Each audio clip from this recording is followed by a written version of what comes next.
So we should be auditory as soon as we are live, which it says now. And also, I upgraded internet service because Comcast is horrible people, and they never tell you that, like, oh, we've got new plans that you'd be basically paying the same amount, but you'd be like, twice as fast. yeah. So fuck them. Bastards. But I looked into it myself and ended up increasing the speeds fairly significantly. So hopefully we won't have any issues. If we do have any issues at that point, I will be confident in saying that it's YouTube and or the software that we use that is the problem. Let's see. Are we did you test out the audio there? Still says the live event will begin in 16, 15, 14. Oh, really? Huh. Yep, no. Agamorph says we are on the air, so maybe if you hit refresh, you probably would have. Is that what you did? Okay. Yeah. So don't tell me again, Tad. Multiple times I've thrown at you. What if there were multiple me's? And you've usually shuddered at such thoughts. It's a terrible thought. It's terrible to think about that. Oh man. So yeah, I got some higher speed internet. Hopefully we will not have any issues. Okay, so roundtable number 86 is what we're in here for. Okay, I swear to God, you've said 86 like 4 times. No, 85 is last time. Before we even went on air, or even on the previous, or before we even went on to the pre-show thing, I told you 85 is a good year. So no, 86 is indeed. So I have a very. No, I think what it is that you said it in the end of the last book club that the next roundtable will be 86. Oh, okay. And so I'm just associating it with the last episode. Okay, yeah. See, my system is foolproof actually, because the slideshow that we use is always the same slideshow. I just basically doctor it between each episode. So the only downside to that is we don't have any long-term record of our slideshows, which is like whatever. I mean, I guess YouTube now, all the shows we've had on YouTube would have them, but I don't keep them. And so what I'll do is I'll go to the front slide and it's, roundtable, and I'll just change the digit 1 up, from 85 to 86, for instance. So it's pretty foolproof. I don't think that I'll ever lose track of what number we are just simply because of that. Unless we did like the Samsung thing. Did you see their new Galaxy? It's like S20. Yeah, like S20, and then they call it 5G. So they keep saying Samsung Galaxy S20 5G, and I'm like 25G, like, huh?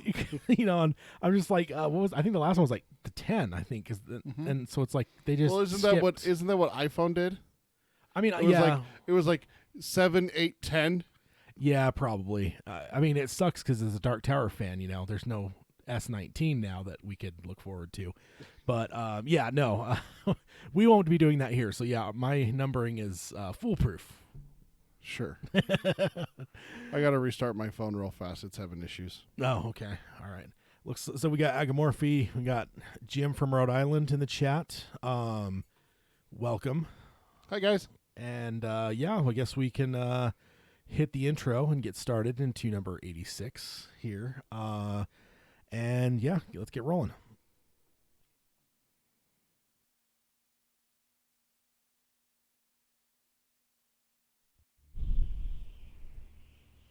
The Dark Tower by Stephen King. The man in black fled across the desert, and the gunslinger followed. Go then. There are other worlds than these. Death, but not for you, gunslinger. It's time we had our own Palaver, I think, and it's going to take a while. And yet, dauntless, the slug horn to my lips I set and blew. Child Roland to the Dark Tower came. We are quartet, one from many. Let the Palaver begin. Hello and welcome to Dark Tower Palaver. This is our podcast covering Stephen King's magnum opus, The Dark Tower series. My name is Tad. And I'm Peter. And thinking about it now, suddenly with our intro, I guess we are technically covering not only Stephen King's magnum opus. I mean, that's always going to be the center of our show. Yeah. But we are also covering the wider King universe Yeah. as well. But so I guess our intro doesn't fully cover it. But at the same time, if you think about it logically, everything in King's universe is in the Dark Tower series, right? Everything serves the beam. Yeah, indeed. So, we're here for roundtable number 86. I applaud your life choices here, putting a mug of clicky pens in front of me and not expecting me to pick up one at some point during the show and just start clicking to see if it irritates That you. mug's been there for like a month and a half. No, it hasn't. Yes. Son of a bitch. Oh, I blame the sickness, Yeah, sure. And then Sickness, Yeah. sickness, holidays, whatever. Blame all of it. everything. So we'll go ahead and hit our normal intro stuff. We first want to warn you guys about spoilers.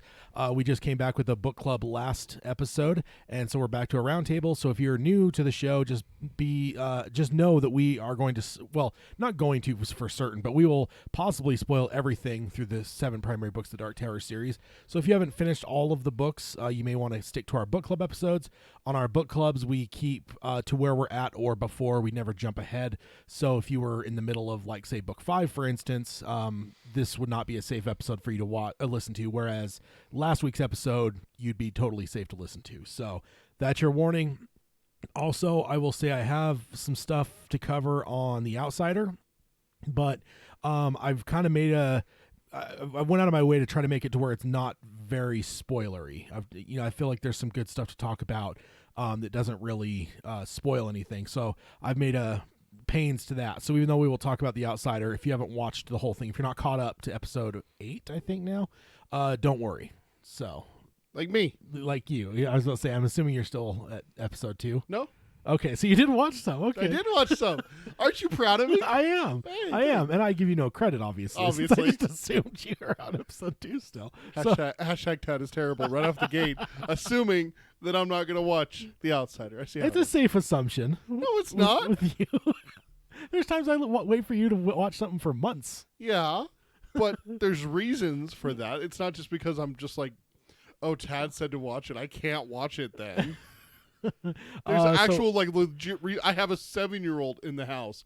That That old is enough not for her. something I want my 7-year-old watching. I mean, she's old enough, man. It's time. About child rape and sodomy? No. No, that's only in the first episode, and that's like No, it's not. It's referenced throughout because guess what? They don't just talk about just the first one. They talk about the past ones as well. I still say Child's Play should be on her watch list here pretty soon. I have a story about that. Remind me to tell you that. Yeah. Okay, so that is our spoiler warning. Next up, if you want to find our show, you can find us anywhere, any podcast service, including now Spotify. I think I announced that an episode or 2 ago. Spotify is now putting all kinds of podcasts on, so they're not being picky about who they let on there.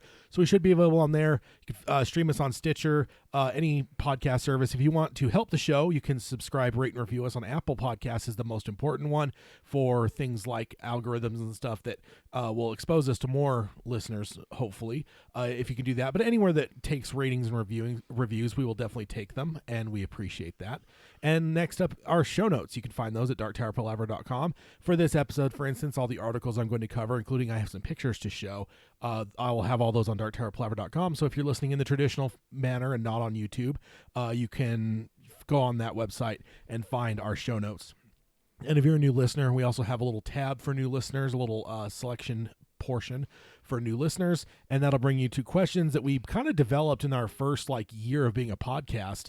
If you went back and started from the beginning, you've likely already heard these questions referenced multiple times, but if you jumped right in towards newer episodes, go to the show notes, or go not to the show notes, but go to the website and find that tab. It's basically ones we developed of what are some kind of get to know you type questions for new people to the podcast, for Dark Tower fans. You don't have to answer all them all, but you are welcome to if you'd like. But if you want to pick and choose, you can. If you want to answer them all, you can. It's up to you entirely. And if you are new, you're also part of the extended quartet now, and we welcome you. And as part of that, we would love for you to be part of the show. And Peter can let you know the multiple ways that can happen. Best way to reach us is email. It's darktowerpalaver@gmail.com. We stream all of our shows, like Tad mentioned, on YouTube. It's youtube.com/darktowerpalaver.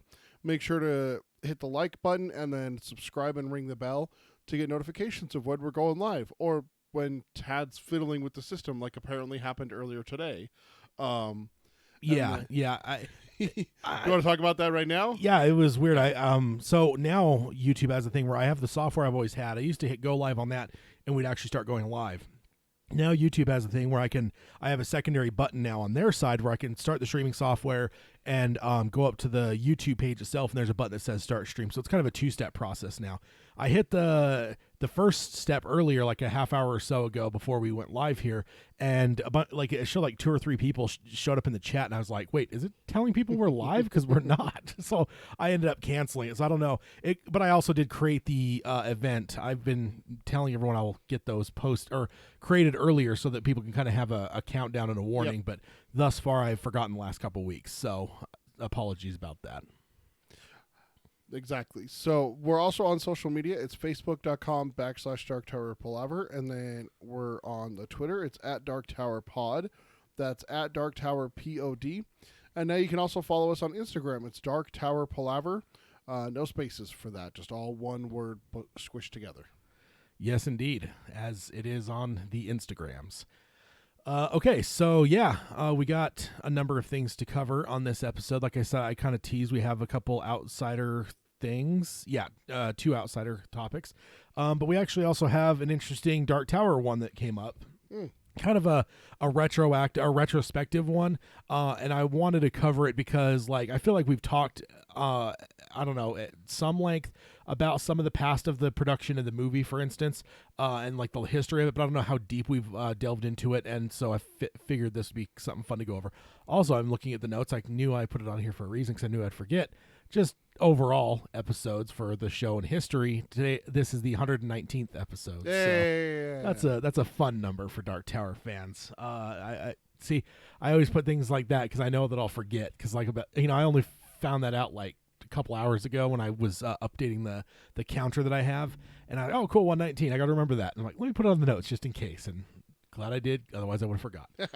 So let's go ahead and jump into that first one here, and it is The Dark Tower: J.J. Abrams almost directed, why he didn't. And this is by Sean Cunningham from Screen Rant on February 21st, 2020. And yeah, so kind of an interesting thing. I think we all know, but who knows? I mean, maybe some people don't.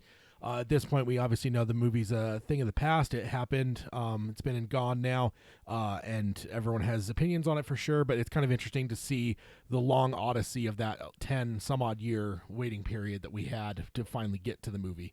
And this is the first step of it.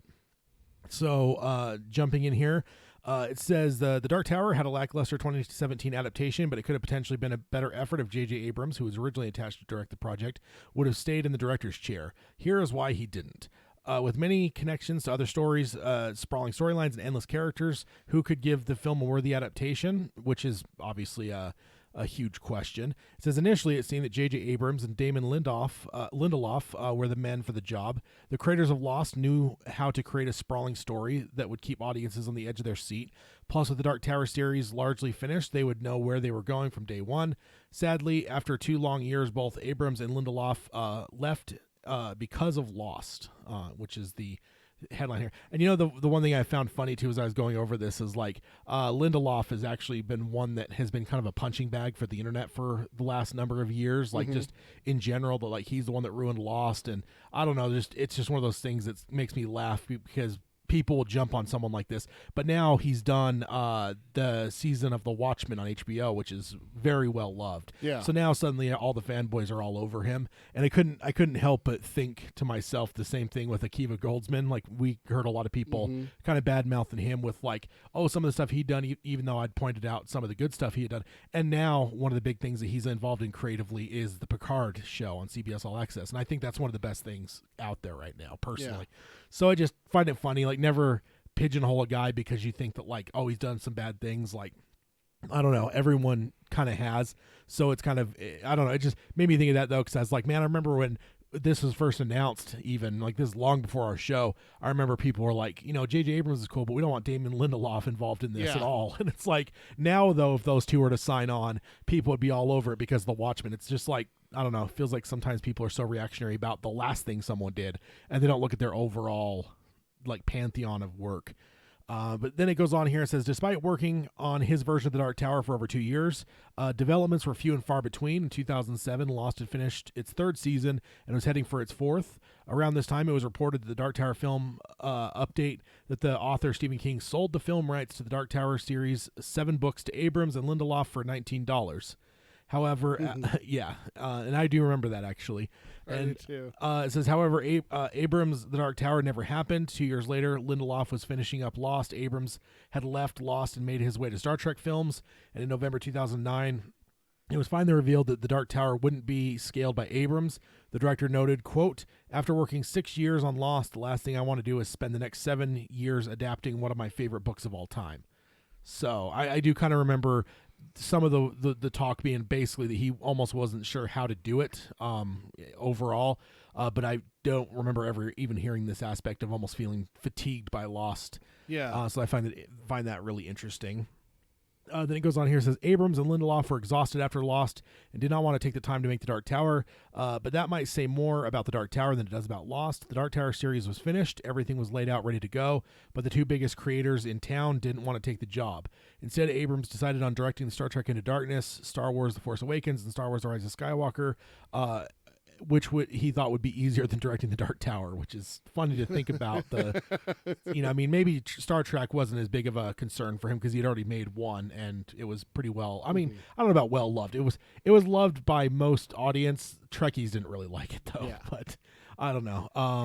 Then the Star Wars movies though, it's interesting to think of those in comparison. Like he wasn't down for the challenge of doing The Dark Tower, but then he decides he's going to go on and reboot or relaunch one of the biggest probably the biggest movie franchise in the history. I call it the biggest movie franchise.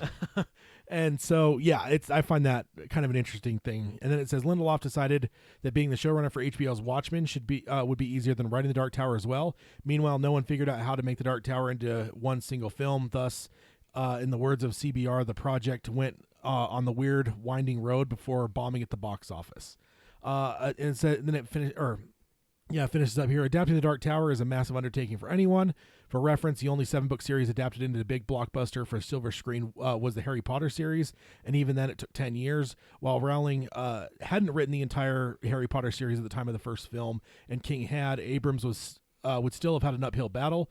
Given that The Dark Tower connects everything in Stephen King's universe, it's fair to say that Harry Potter series is far less convoluted than King's magnum opus. And even then, the producers behind Harry Potter had to cut a book into 2 films to make the series into just 7 films. The Dark Tower would have had to have pared down a bunch, but it was so long and complex that, in the words of Damon Lindelof in an interview with MTV News, I just get headaches thinking about changing anything, which is actually something that I hadn't heard before. Yeah, I got to correct something on that article. They split a book and made 8 films, not 7. No, there's the 7. It connected into the talk about Dark Tower. To make 7 films, Dark Tower would have had a lot to. Well, yeah, we've talked about this before. The Harry Potter books, the first couple, I'd say first 3, not very long. Not very long at all. Not long, but what about complexity? Like in terms of comparing it to Dark Tower? Like, is Harry Potter, like, I think of something like, you haven't seen The Wire, but like The Wire is a show that's like very broad. There's so much going on. There's a lot of characters, a lot of speaking parts, a lot of storylines versus like Breaking Bad, which is very linear. Like it is just like, there's like the one guy and then you kind of branch out to like, his partner and then his family. But beyond that, the show is it stays on that track. Is Harry Potter closer to that? Maybe where Dark Tower is maybe more like The Wire, where it's just like, even though we have Roland, it still feels like the Dark Tower is just kind of everywhere. The thing with Dark Tower that's different than Harry Potter is Harry Potter has almost the same setting through every single book. It's school. Yeah. He's going to school. It's got different settings. There's the 3 stages of Harry Potter. What happens before he goes to school, what happens at school, and what happens after like the term is over. It's almost every book.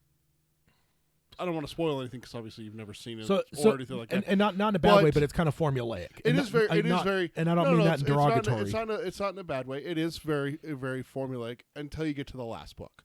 The last book is where we go completely off the rails, Blaine pun intended here, and everything gets turned on its head because it takes a turn that no one was expecting. I mean, Okay. for me, for it being a child series, not child series. It being started that way. It started that way, went into a young adult series, and then it full on became an adult saga at the end, where it has adult themes and adult choices and adult consequences. Yeah. In it, and that's where for me it's interesting to see the comparison between the two, because like it said, only 7-part series to be made into movies. The thing with Harry Potter is that what they did in the movies, and this doesn't spoil anything for you, is that there's the main characters, the 3. Yeah. There's the supporting characters, about I'd say 20 over the course of the book. Some of those sub out and come in and everything like that. I'd say 20. Aside from that, you have your sub-supporting characters. The ones that are like, you could have a fan base around this guy. Like think about The Wire. There's a drug dealer's brother that shows up for 2 episodes in the entire series. But he has 2 really good episodes, and he's really important for those 2 episodes. Yeah. That kind of situation happens in Harry Potter, where some of those characters all of a sudden are there for an important reason, but then they're gone for 3 books. And it makes me think that's maybe makes Harry Potter closer to like Breaking Bad, where it's like you've got someone like Gus that shows up for a season, and I mean, I'm a big fucking fan of Gus. I think he's one of the best characters I've ever seen on television. Whereas like The Wire, like you can't even pin down a main character for The Wire. Like the main character a lot of people come down to is like the city of Baltimore, and like because you move around with so many different characters that like one guy that you kind of feel is the lead, like within a couple, like the next season, like he's hardly in it, and then he comes up again more in season. It's like, so it's very, again, maybe that doesn't even fit Dark Tower, because Dark Tower is pretty pinned down. It is pretty pinned down, but Dark Tower is all over the place. No, the thing with Dark Tower is the difference would be is if that guy was a federal agent, the main character you're talking about, if he was a federal agent who in season 1 was in Baltimore, and then in season 3 he's in San Francisco, and then season 5 he's in Miami, and then season 6 he goes abroad. Like that's Dark Tower, is that it's not it's contained is the right way. Yeah. It's so out there. I mean, I'm in book 3 doing a reread right now, going from the desert to Tull to the way station under the mountains. And I think for us readers too, I think the other thing is the change of genre. Oh yeah, I think that I think like it doesn't really change like everything about like the story, but I think like for readers it affects us like almost is like it's harder to like grasp because like suddenly you're like going from like kind of a Western whatever to like that's exactly that's exactly what I was gonna say, is that all of a sudden the second one becomes like a life and death tale where it's Survivor kind of situation, like stranded on an island and I gotta get off and I gotta find a way out of here, and it's the doors and it's the medicine and it's the lobstrosities and it's Detta and all those conflicts there. Yeah. But then you get into book 3 and all of a sudden it starts becoming kind of Lord of the Rings-esque. Lord of the Rings and Mad Max. We found our beam. We got to get to the tower. We're on a quest. We got to save Roland. We got to save Jake. Oh, we done that. I'm literally, as I pulled into your house today, river crossing. They're sitting down to lunch at River Crossing with what's her Aunt Talitha. Aunt Talitha. They haven't said names yet to introduce themselves. Literally, they're like walking down to go sit down and everything. Yeah. And so we're in a completely different change, and I know what's coming next. Book 4. All of a sudden, I'm back in Magus and almost Serapes and everything. A Shakespearean Western. Exactly. Shakespearean Western is a great way of putting it. And then you're going to get the Seven Samurai. And then I get the Seven Samurai or Magnificent Seven if you're uncultured like me. And uncultured swine. You uncultured swine. And then you got the frantic scramble that is book 6 that leads to book 7. And the conclusion. Yeah. So I think that makes it exhausting as a reader. Just that like you can't even pin down a genre. That like it is a roller coaster, this series. And I don't know that I'm guessing Harry Potter is a little bit more consistent with like kind of, I mean I know it evolves with like maturity. But it stays within its genre. Yeah, but you're absolutely right about but it that. changes for maturity, right? Because like a group of kids, they grew up with Harry Potter, and those books grew up with them. Yeah. And to the point now that like when your kid gets to the age where whatever, you may space those books out, not let her read all of them at once. You may. Yeah, we actually started because like the only homework she has, she's in first grade right now.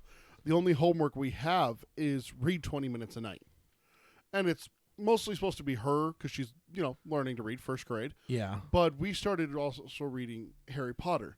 We got partway through the first book, and I got thinking about it, and I'm like, oh, this comes up in this book, this comes up in that book, and that comes up in that book.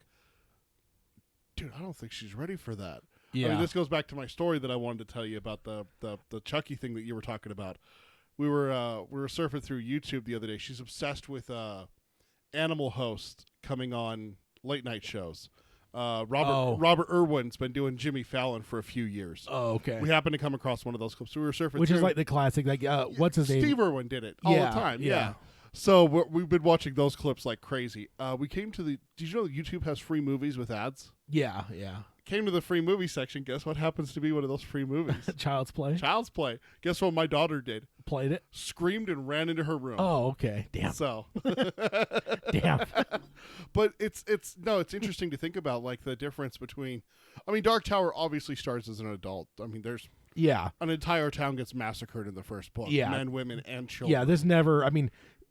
King never had any pretense of this being anything other than what it is. But, exactly. But yeah, the difference is, I mean, this brought up to compare them, but yeah, I mean, I'm not enough versed in Harry Potter to know much of anything about it. But it's interesting because with Harry Potter, it's the thing that we've talked about before.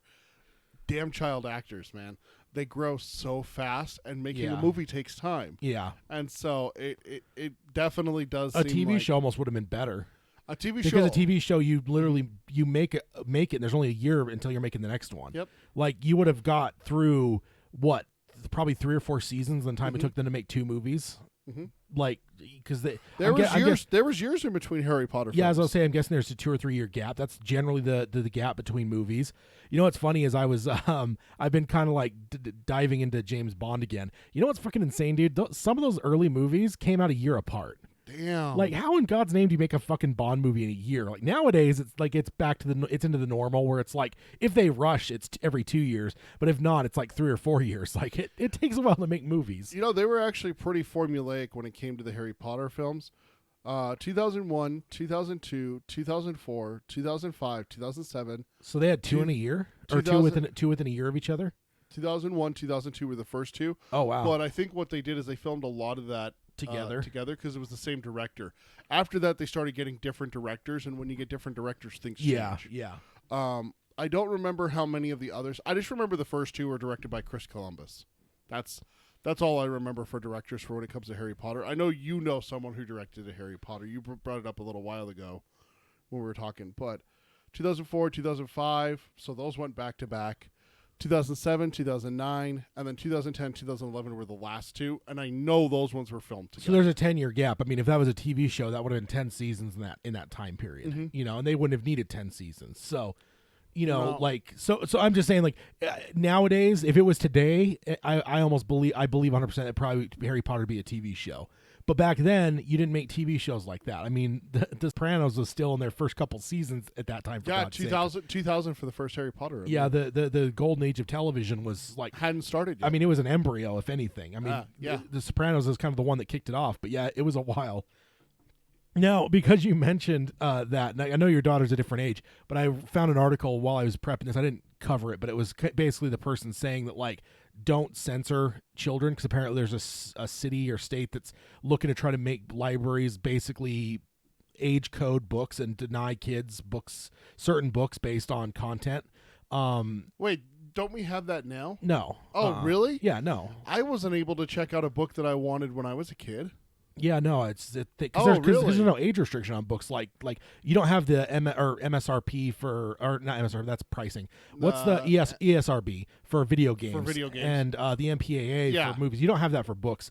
But basically, this person, I think she was kind of more talking like her daughter was around 12, and she was just saying, like, you know, there were certain books the daughter wanted to read, you know, and it mentioned King. It's like, you know, if my daughter wants to read it, like, I don't, you know, like, maybe I'll talk to her about it, but I don't think that I should, like, her case is that she doesn't believe that you should censor your children when it comes to reading. And, like, for me, you know, I mean, I wasn't censored with anything, but, you know, I remember reading books that were probably outside of my age group. No, it's an interesting debate. And since you touched on your daughter a little bit, I wanted to throw it out there, even though I didn't bring it into the show notes. But no, that's interesting, because I actually did have that that happened to me because I was a huge fan of R.L. Stine when I was little, like elementary school. And then like in 5th or 6th grade, we went to the public library. Me, my 2 sisters, my mom went to the public library. Is it Goosebumps? I was reading Goosebumps, and I tried to read R.L. Stine came out with a teen series where an entire high school class gets cursed, and you have like a yearbook at the beginning of the books, and then it was seriously a series, and characters would actually die, and then it would like cross them off and tell you what book they died in. So like if you skipped a couple books, you'd get caught up, but apparently like the whole high school class was supposed to be cursed. Okay. I heard about it, and I'm like, dude, that sounds fascinating. And I was, even back then, apparently, I was still dark and twisted, even before you got your talons into me. For an argument in your case that not everything's your fault. But I remember getting one of them, my mom being like, oh, is this like Goosebumps? And I'm like, yeah, because you know my mom. She wouldn't let me read horror if she knew, but she knew Goosebumps was harmless. She read a couple and was like, okay, this is just like a scary story. It's not even that bad. And seriously went to go check out, and the librarian's like, yeah, he's not old enough for this. And my mom grounded me for lying to her. Yeah, that's like that's more of like just someone going outside of their Call of Duty, I think, more than anything. Okay. But no, it was an interesting, because I went through and read the whole thing. I always thought there was something because of that. No, no. Yeah, but I ended up reading it because it had mentioned Stephen King's It. So one of my Stephen King filters popped it. And I read it because I thought it was fascinating. I'm like, yeah, I mean, I don't know. I think once you get to a certain age, like kids should be free to read whatever they want to read. That's the beauty of literature, right? It's interesting you say that because I'm remembering part of the story was that, remember how they have it broken up? Like there's the kids section, there's teen or young adult, depending on which library you're at. Yeah. And then there was adult. I couldn't get anything from the adult unless my parents agreed to it. Huh, interesting. So that's just interesting. And that was just the library just down by where I live right now. I mean, at the same time, we're in Utah. We don't really line up with most of the country. You got a valid point there. Okay, so next up, we're going to jump into some of the... I guess I can't remember if I asked you, how far did you get into The Outsider, by the way? I watched one more episode, so I am on episode... The next episode will be 5. Okay, I thought you were in... Sure. So you watched 2 then? No. So I thought you'd watch only the first 2 last time I talked to you. The first 2 came out together, and I watched that, and then they released the other one before I started watching. That's when I got sick. The second week it came out was when I started watching. I watched the first one with Holly, is what I said. Oh, okay. Which was episode 3.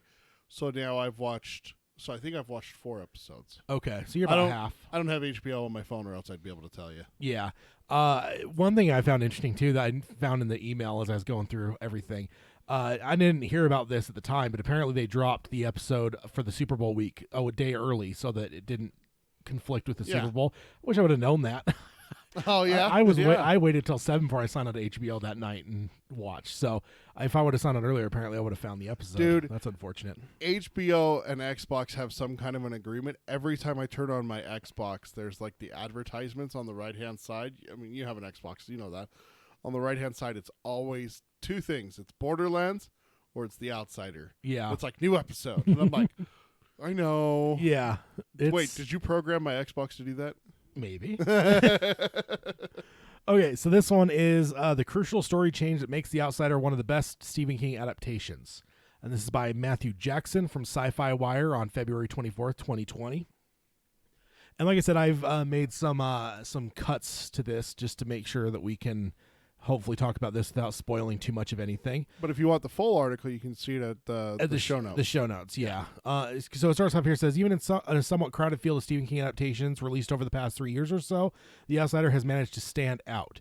It achieves this thanks to a relentless sense of creeping dread and tremendous ensemble cast, and perhaps most crucially, a keen sense of what to keep and what to change from King's original narrative. And yeah, I mean, there's part of me that I'm kind of like fist bumping in the air because, like, I mean, I've always been a proponent of, like, you've got to change things when you do adaptations. Oh, yeah. Like, things can't be direct book adaptations. That never happens. Or if you try, usually it's not good. Like, you have to make some changes usually. Yeah. And then it goes on here. It says, though fans don't tend to associate major plot changes with good adaptations of books they love, in the case of The Outsider, the change is turning out to be a very good thing. For various reasons, including the need to sustain the tension of the show over the course of 10 hours instead of film's 2, the miniseries has taken plenty of liberties, both large and small, with King's Tale. The core story is still there. It's all still kicked off by the same horrific incident, and most of the characters are quite recognizable, but the show has gone on its own way for much of the rest. The core story concerns a small community in Georgia that's shaken to its core when a local boy turns up brutally murdered. The prime suspect turns out to be Terry Maitland, in parentheses Jason Bateman, the local Little League coach. We could talk about a lot of the changes in the Outsider adaptation, from the more complex take on the show's monster mythology to the change in location. It says in parentheses the book takes place in Oklahoma, which I had forgotten, actually. Did you? Yeah, I really wish I would have got a reread in before the show started, because I'm not even like full on catching most of probably what's being changed. Like this, talking about how much it has changed. Like it's been since that came out, which is what, a couple years ago now, since I've gone through The Outsiders, and I've only read it the once. So 3 years now. Came out in 2017, didn't it? Yeah, so 2 years. I mean, 3 years later in the year, but yeah, it's been a minute. So and I've obviously gone through a lot. Might as well have been 10 for you. Yeah, pretty much. And then it says, but one shift stands out as particularly effective. In fact, I go so far as to say it's a change that's helped make The Outsider one of the best Stephen King adaptations of the 21st century. If the show sticks the landing, it could end up being one of the best King adaptations ever, because this one key shift added a tremendous emotional context to the story while remaining remaining a classic King touch. And then it goes on here, says the shift I'm talking about concerns the character of Ralph Anderson, played by Ben Mendelsohn, the local detective who leads the charge in arresting Terry Maitland. Ralph is in many ways the same guy on the screen as he is in King's novel, an average guy who takes pride in his work and is overwhelmed by the sheer brutal tragedy of the case that he's called upon to investigate. In both the book and the show, Ralph's emotional and intellectual core is challenged by the Maitland case. And he has to wrestle with conflicting pieces of a puzzle that he doesn't ever truly feel comfortable with solving, until it becomes clear that something far stranger than a serial killer has crept into his town.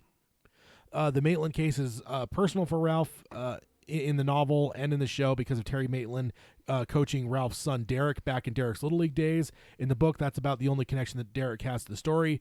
Ralph has a son who is, as far as we know, or as he knows, could have been one of Terry's victims once upon a time, and the thought of that makes his blood boil. This is also true of the version of Ralph that appears in the series, even though he starts to doubt Terry Maitland's guilt.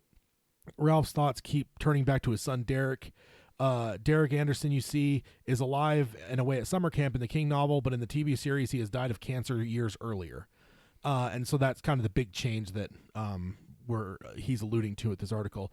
And it says, at first, Derek Anderson's death only serves to underline small things about Ralph's character, particularly in the way that he responds to Terry's potential guilt. In the beginning of the series, the specter of a killer Little League coach feels to Ralph like one more thing that he couldn't save his little boy from. Then comes a revelation courtesy of Holly and Ralph's wife, Jeannie, played with the sublime vulnerability by Mayor Winningham, about what Ralph's really dealing with. It goes on and says, grief and the way it informs and even distorts the worldview of people who know it most intimately is one of the elements of at the heart of The Outsider. And in King's novel, it is clear that he wants to highlight the way in which the central creature is feeding off the inescapable sense of despair. Ralph, who has made a living explaining how and why things happen, cannot explain the death of his son. He cannot explain why people get cancer and die. He can't explain why some people commit murder, though, or if he can't do that, at least get to the how. As a guy just trying to live, he's nearly divided these aspects of grief into two, until Holly, in this case, come along and challenge that notion. So kind of an interesting kind of thought piece on, and honestly, I think that, some of the best stuff I've seen in this show so far really has come down to that change, and like, I remember, I think we even maybe talked about before the show started, because I think that we had heard, I think that was kind of revealed to us in a trailer or something that we kind of knew, and it was just like, oh cool, like there's one little change, but really it's panned out so far to being a pretty big change, and really changing kind of the heart of the whole thing. And kind of definitely informing the character. And I mean, I love this show. I'm glad that we're almost through. We have a couple more episodes, and can't wait to see how it ends. But overall, I highly recommend it to everyone. But what do you think about this? Do you think that You know, it actually stood out to me. I remember, like you said, we talked about it a little bit, like that. It's in the trailer, one of the trailers, and we brought it up because I mentioned it to you because I knew that you hadn't read it recently, but I had just finished The Outsider last December, so just a couple of months ago I've reread it, so it's pretty fresh still for me, even though I listen to so much from King, but it really didn't seem like that big of a change. Like, oh, okay, they took a character that's literally not seen in the book Not in it once. at all, yeah. He is on the phone one time, and that's it. Yeah. Like, literally not seen. Yeah. Seen once in the book. And so they just took that and just eliminated that character altogether. And I'm like, oh, okay, that's just kind of a small change. But that first episode, that ride after Maitland's arrested, dude, that scene changes because he's gone. Yeah. That scene becomes a whole new... That question, you know, did you ever touch my boy? Yeah. That changes so drastically because as a father myself, if I had found out that happened and then he passes, that's almost harder because there's nothing you can do to fix that situation. But if my son was still alive, okay, well, I can help. Yeah. I can do something, you know? It's like someone calling you after a fire's already been gone. And it's like, oh, I couldn't save, you know, this special family heirloom. And it's like, oh, that's terrible. And it's like, yeah, you know, it's a special family heirloom that's been handed down through 14 generations. It came all the way from, you know, Europe. And it's like, oh, damn, well, that's even worse now. Yeah. You know, I didn't know that. I wish I could have helped. Yeah. There's that guilt there of not being able to help. But if you're there and they're like, oh, God, can you help me? That thing that's on fire is my special family heirloom. And you're able to put out the fire. Okay, well, at least they still have it. At least you can help in some way. And that's what I'm getting at here. Yeah, But there's a helplessness. there's that helplessness that when you give that to a character, there's times where that works so well. And obviously I can't think of a single example now in my head. I mean, there's actually, you know, one in Harry Potter. It's actually kind of like a whole lesson that he learns is that sometimes you're helpless to stop something from happening. Yeah. And it's a great little twist to put on the show because, like I said, that car ride before in the book, it's like, oh man, like he's pissed. Like, Yeah. you know, his boy's still alive. Was his boy traumatized? Was his boy molested? Yeah. Oh, this isn't going to be good if he says yes, you know, that kind of thing. Yeah. But making him gone, it almost is like, does Ralph have enough to live for that if he says yes, he's not just going to, Yeah. just, you know, that's, whoops, he had an accident. He tripped onto my bullet, you know, that kind of thing. Yeah, pretty much. You know what's funny is we read there's the King short stories coming out later in the year, and we saw an excerpt from one of them, and I believe that actually has Derek Anderson in it more than the Outsider does. Yeah. Because wasn't he the main character of that? And he's talking about his dad in that excerpt that we read. It would have been a number of episodes, or he's talking to his dad, or something. There's something that, like, yeah, I feel like in that couple paragraph excerpt that we had, he was in that more than he was in the Outsider. But yeah, it's definitely a big change, and I think it's done wonders for the show. And I agree with this article for sure. Because I mean, I'm not sure that I'm not going to go too deep into it because I don't want to spoil anything. But we are going to do an Outsider episode probably sooner than later. Like once it finishes off, probably within a month of that, we'll do an episode that's just all about it, and we'll dive into it in depth. But yeah, it's been incredible. It's loved it. I think Ben Mendelsohn's been absolutely fucking killing it as Ralph. Oh, he's so good. I mean, everyone in the show has been great, but he's just he's doing great. And yeah, I'm looking forward to you watching the rest and getting caught up because there's some good stuff with Ralph in regards to his son. So there's that. You know, I actually just realized that I've been doing this a lot recently. I made a mistake. I actually don't have a slide for this next article. Shame. Yeah, indeed. But this is another Outsider one, and it's the Outsider star Bill Camp on getting Stephen King's approval of the HBO series exclusive. And this is by Stacey Lamb from Entertainment Tonight on February 24th, 2020. And again, I apologize, I don't have a slide for this one. And in the chat here, Ryan, Heil, I just moved from California to Idaho. It's my first Palaver since the move. Well, welcome, Ryan. I know you've emailed a couple times. Yeah, he's just a neighbor to the north now. Yeah, indeed. I'm guessing Boise would be my guess. I mean, that's such a growing city anymore. Pocatello. I went through there at one point, and it was just like, it's not bigger than Salt Lake. No. But there's some aspects of it that I'm like, this looks bigger than Salt Lake. Like, it's pretty crazy. It's growing a lot. But yeah, Idaho, I've been through there a number of times in the last couple years. Going up to Idaho for a family vacation up in June. So yeah. Yeah, it's gonna be. I'm actually going to. I hate the drive though. For some reason, like driving 6 hours to Vegas is like one thing, but for some reason that stretch of it's mostly just a stretch of the Utah from Salt Lake to the border is just like reprehensible to me. Yeah, I fucking hate it. It's deplorable. I'm a glutton for punishment. So in June we're going up to Idaho for a family vacation, like family, like extended family. But in April, the wife and I decided to take the kid over to Denver, go to the zoo there. Oh, so I'm going to be doing that 9-hour drive. One day. And see, I did Denver once. Are you going through Wyoming? No, fuck no. Okay, because yeah, I why the hell would I do that to my family? Yeah, I was about to say, if anyone's listening from Wyoming, you haven't chimed in yet, but we don't mean to. I don't know, look down on your state, but driving through it is a horrible, horrible thing. I've done that once. I drove to Denver and went through Wyoming. And it's the worst. I think I saw 2 cows and a tree the whole time through Wyoming. A few windmills. Yeah. No, not even that. No. Just I gave you the highlights. 2 cows and a tree. Like, it wasn't much. Interesting enough, last time I drove that route to go to Denver was with my dad, and he was in the Army, and you know that. We made a pit stop, and there was a rest stop that had a sign that said, check out Fort Steele. And I was like, what? All right. That's interesting. Yeah. So Ryan answered and said, Emmett, the birthplace of Aaron Paul. Emmett, Idaho. Yeah, I actually remember at one point they did a screening. I think it was something in the final season. And he did a screening up in Idaho, and I was like pissed. I'm like, why in God's name is in Idaho? Go to Utah for Aaron Paul. Yeah. And yeah, I mean that's I think when I learned that he was from Idaho. But great actor, Mr. Aaron Paul.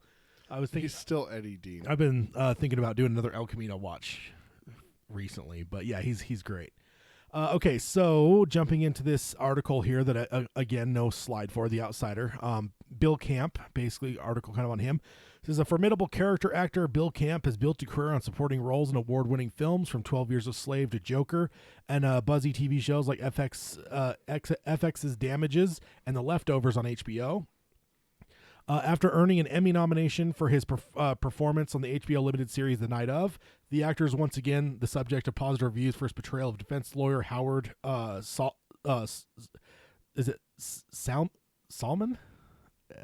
What was his name? What was his name in the book? Was it the same? Yeah. Okay. I don't know why. I couldn't remember, but I thought that they changed his last name. He goes by Howard most of the book. Yeah, it's always on the premium cable network adaptation of The Outsider, his role on the King adaptation also coincides with the return of the Forensic Files on HLN, which Camp takes over as the narrator of the longtime crime series.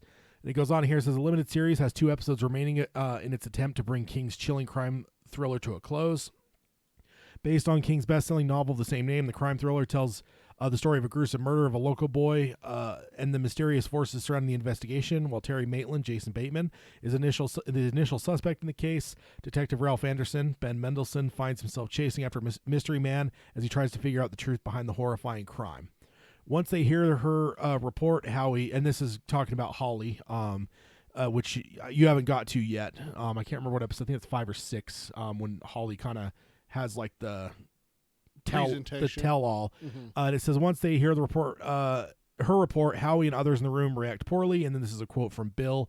He says, I like how Howie really hoped that she was going to put facts together that did make rational sense and would solve the mystery, Camp says. Says when it comes to filming that scene in particular, Camp praises Irvo for Arrivo, however I always forget how to pronounce her name, having to deliver pages long dialogue while only having to react real time to her speech. quote, the focus was on Cynthia having to present all this information through the tapestry of Holly, he said, adding that the whole experience is like doing a piece of theater. And when you get to it, you'll have to let me know, because like I was blown away by it, because I tend to think a little bit behind the scenes. So like as the scene went on and she just kept going, I was like, dude, this is like days and days and days of filming, and it's just this one poor actor that's like reading all of this. Like, you don't get monologues much. I mean, that's like a thing for plays and whatever, like Shakespearean things. Like, you don't get a ton of monologues in film and television. Every now and then you'll get one, but it's not very long. No, usually not that long. But this was something else, and she did an incredible job. And it says, with only having 2 episodes left, Camp is remaining tight-lipped about what comes next, though he promised that, quote, a lot of cool stuff happens before the end. While the series has been met with a strong word of mouth and plenty of critical acclaim, none of that tops the approval of King himself. A lifelong fan of the author, Camp recalls an unexpected encounter with the author on the streets of Manhattan that happened prior to the series premiere. Which I have to at least pause and just say that love that Mr. Camp is a lifelong King fan. That's a wonderful thing. I always love hearing that. In general. It's quote, I was walking along Madison and I walked right by him. I was like, oh my gosh, the actor said, explaining that he had seen King many times before but never introduced himself. This time, however, quote, I turned around and I ran back and I touched him on the shoulder and I said to Steven, I'm sorry, but my name is Bill Camp.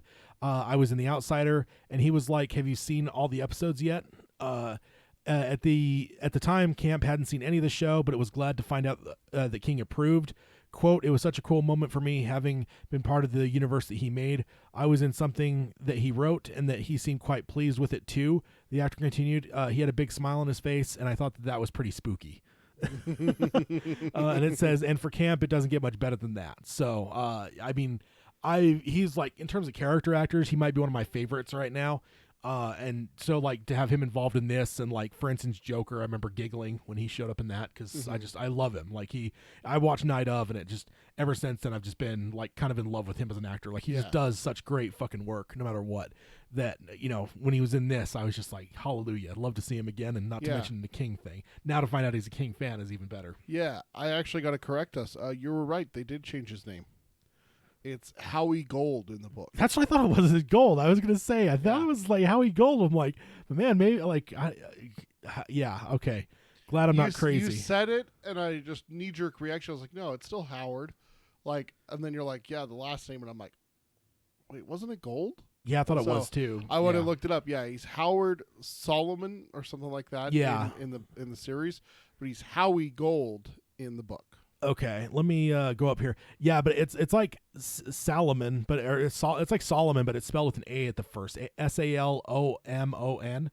So it's like Solomon, but Salomon. Like, I don't know. I guess maybe you'd still pronounce it Solomon, but yeah, I thought Gold was the name. But okay, all right, that's awesome though. A lot of fun. Sorry, I didn't have a slide on that one for the YouTube folks. Shame. Okay, so next up, this is an interesting one. And this one is, the headline here is, Alaska Highway film based on Stephen King's story looks for performers. And from the thing, I'm kind of tipping the hand that it's for something called Mute. Never even heard of it. Yeah, I was like, I've never heard of this. Like, what the, like, in terms of like, we haven't heard any news that this is going on. Like, usually there's going to be something like, signing the deal, like a studio, a director, something, before you hear that, like, they're hiring actors. Like, I was just like, what the hell is going on here? And this is from the Dawson Creek Mirror. They don't give any credit to anyone that wrote it. So, and literally it's just like a one small or maybe one sentence actually. Just one sentence. Producers of the film, taking place up the Alaskan highway and based on the Stephen King short story, seek interested players for a haunted odyssey through northern Canada. And that's all it had here. And so I started looking into it, and apparently this has actually been adapted twice already. What? Yeah. Both of them appear to be indie films. One of them I actually found an Indiegogo for funding it. One was in 2011, and that one was basically making its claim that it was one of the first King adaptations that was ever 100% done in England, even though obviously what we've heard now is this one's going to be done in Canada, taking place in Alaska. But apparently that one 2011 one. Then there's also one in 2016. Both of them seem to be like indie short films. So and I'm guessing this may even be like a Dollar Baby type thing potentially. I'm not sure, but so with this, it makes me think that this is getting a third adaptation, which is interesting. But yeah. I don't know. And it's so I think this might be an indie film as well. Don't know a lot about it, but let me go on and read what this says here. This is some stuff I found doing some research on it. It says Mute is a horror short story by author Stephen King, first published in Playboy magazine in 2007 and included in his collection just after Sunset 2008. Story synopsis: Manette, a middle-aged traveling book salesman, his first name is never given, goes to confession. When the priest asks him what his sins he committed, Manette admits that he believes he has sinned in some way, but is not entirely sure exactly what he is guilty of. He then explains the events of the preceding days. This is while on the road, Manette picked up a hitchhiker carrying a sign proclaiming him to be both deaf and mute. Once in the car, the hitchhiker seemingly fell asleep. Since Manette believed the man could not hear him, he decided to vent his problems to him. And that's what we have for it. So kind of interesting. Not very often that we get kind of blindsided. Yeah, kind of blindsided. I didn't put it on our big chart because like if this doesn't really clarify if this is going to be a feature or a short. If this is just going to be a third short, I don't know if it's necessarily one. Like we haven't heard anything about it up to this point. I don't want to put it on the tracking board since it may be stuff that we're not really going to hear a whole lot about. But it's kind of interesting to see some of the smaller King stuff pop up. So that is that. And then next up we have some Stand news bits. Yeah. And most of this, I will say, is actually pictures. So if you're listening in the standard podcast fashion, you'll want to go to the show notes at darktowerpalaver.com. Take a look at these pictures because there's some cool stuff, including some first glimpses of characters that we've had up to this point. Yeah, don't forget, you can also check it out on youtube.com/darktowerpalaver. Yeah, definitely. Like if I guess if you're in the middle of the podcast and you wanted to jump into a different format of going through the show, you could do that as well. Yes. But if you're just kind of a normal podcast person, the only way you're going to be able to follow what we're talking about here would be going to it. But if you're driving or whatever, obviously don't. Yeah. Would hate to hear of a car accident that's Dark Tower Palaver related. That would be not good. Not good. Might run over a Billy Bumbler. Hey, why? See that right there. That's why it's #Tad is terrible. That is a perfect example. Why a Billy Bumbler? Your whole body there, like just like. I was already looking at the TV to see the pictures from the stand and everything. It's like you got to go talk about running Billy Bumblers over. Like, you're a monster. You were just like, God. I love it. I love when like the shock and awe in someone manifests physically. It's always a comical thing. You're a horrible person. So the first one here is James Marston as Stu. Our first look at him. All right. So yeah. I mean, kind of what you'd expect with him, right? Pretty nondescript. Just jeans and a t-shirt. Wearing kind of he's got the flannel underneath. Yeah, flannel with I mean, maybe does he have some layers there? Because like there's like a bigger coat too that would almost scream to me more of like a work coat than like any kind of stylish coat necessarily. So well, the one underneath the blue probably a vest. Yeah, well, and that looks like it's lined with the flannel that you're seeing. That inner one is probably lined, and you're probably. I don't know. It's got a second collar up there. Yeah, I think it might be a hood. Would be my guess. I don't know. But, yeah, very Stu for sure. Yeah. And like work boots scuffed up and everything. Yeah, indeed. And ball cap, blank ball cap there as well. And the next one is here. Is he undercover for S.H.I.E.L.D.? He doesn't have the aviators. Oh, the aviator. Right. Okay, so next up is Odessa Young as Franny Goldsmith, along with a young boy holding a guitar. Interesting. So I would mostly guess that that's probably going to be Joe/Leo, but we don't have an actor name for that child that's playing that role. But dude, I mean, a kid holding a guitar, who in God's name else is that going to be? Well, he's also not exactly like perfect, like white. Which Joe wasn't either. They described him as being just like a little bit off of white, in between white and brown, like dark, so. like. What is the right way of saying that? Like, well, I mean, they weren't even debating whether he was just like extremely tan from being outside. That's exactly, yeah. like being outside because he was just in like his underwear when she found him. Well, so. Franny's not the one that found him. No, not her. I'm not saying that Yeah, way. I'm saying Nadine. when Nadine finds him. It's just interesting for me that we got Fran and Joe. Yeah, it definitely is a different pairing than we would be used to. But with Fran, it's kind of hard to see here. I mean, it's definitely looks like it's a set picture. I mean, same with the last one that we looked at with Stu. I mean, it maybe looks like he's kind of waving at the camera, but it's certainly not a pose. Like this feels like maybe someone's just going to snap a picture while they're on set type thing. This is more than like being. This isn't like something that was shot and posed and then like Josh Boone gave okay on and then like Israel. No, this feels very off the cuff. This feels very paparazzi. Yeah. shot.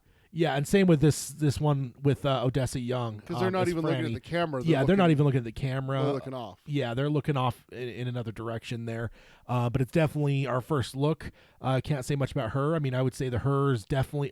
It's kind of funny because I feel like her outfit there actually kind of fits more. Like whereas Stu looked very workman, she looks kind of intellectual. Like she's got kind of more of a like not necessarily like blue collar pants. The coat's a little bit more not like designer, but it looks a little bit nicer. Like it isn't. Well, she's not wearing like a Carhartt jacket or you Yeah. know she's wearing something that's got kind of a look to it. It's interesting that all three of them are dressed for winter. I mean, Joe's got a beanie on. He's got a winter coat on. Yeah, That's the same kind of winter coat that I look for my kid. And Stu was wearing some lighter Layers. with then a thicker thing over it. So yeah, no doubt. It makes me wonder if this is leaving towards Vegas because that's later in the year.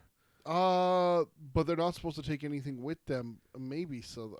That's a possibility. But clothing, I mean, throwing a jacket on, I don't think is necessary. I mean, he may even have a jacket because they find her. And it's cold because they were concerned that the cold was going to kill her. Right. So he could have had a jacket as he's going in to talk to Mother That's Abigail. true. So Sure. yeah, so kind of cool. Did you notice the camera? That's a Uh, Polaroid Insta shot. what do you mean? On her hip. That's not a purse, dude. jeez, I thought that was a purse. Actually, No, that's a camera. You can see the little the eyepiece right there. Yeah, that's true. That's true. a Polaroid Insta shot camera. Yeah, it is. That would be really cool if they use that with her diary, so she takes pictures as she does, like things to remember and stuff like that. Yeah, definitely. That's actually really cool. Indeed. And next up is another good one here. We have Kojak. Greg Kinnear as No Glenn one gives Bateman. a shit. It's Kojak. Greg Kinnear as Glenn Bateman, which is actually interesting because we talked about him before. Because Glenn's generally been seen as older, and Greg Like Kinnear, ancient, Greg old, Kinnear, like arthritis old. yeah, Greg Kinnear did not strike any of us as being old enough for it. But I could kind of see what they went with here. I could see him. He's definitely not as old, I don't think, as he was portrayed in the novel. But they've certainly aged Greg Kinnear up enough to where I can kind of see it's a middle ground, without going and like casting like a guy that's like 20 years older. That's probably the best they could have done. You also have James Marsden again as Stu, same outfit. And then you have Jovan Adepo as Larry Underwood.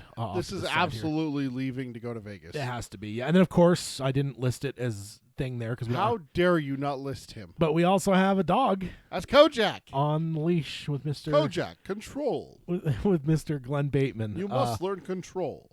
Yeah. I mean, Kojak. It's a little bit of a darker dog than I pictured personally. I always pictured more of like the Golden shadow. Retriever. Yeah, from. But I mean that's From Homeward Bound. that's yeah. damn close. I mean that's just that could even just be That's the like the red retriever looking but dog. but that could even just be the coloring of like the person that shot the picture too. The dog may end up being more of a golden retriever color. I don't care about the like- color. It's a dog.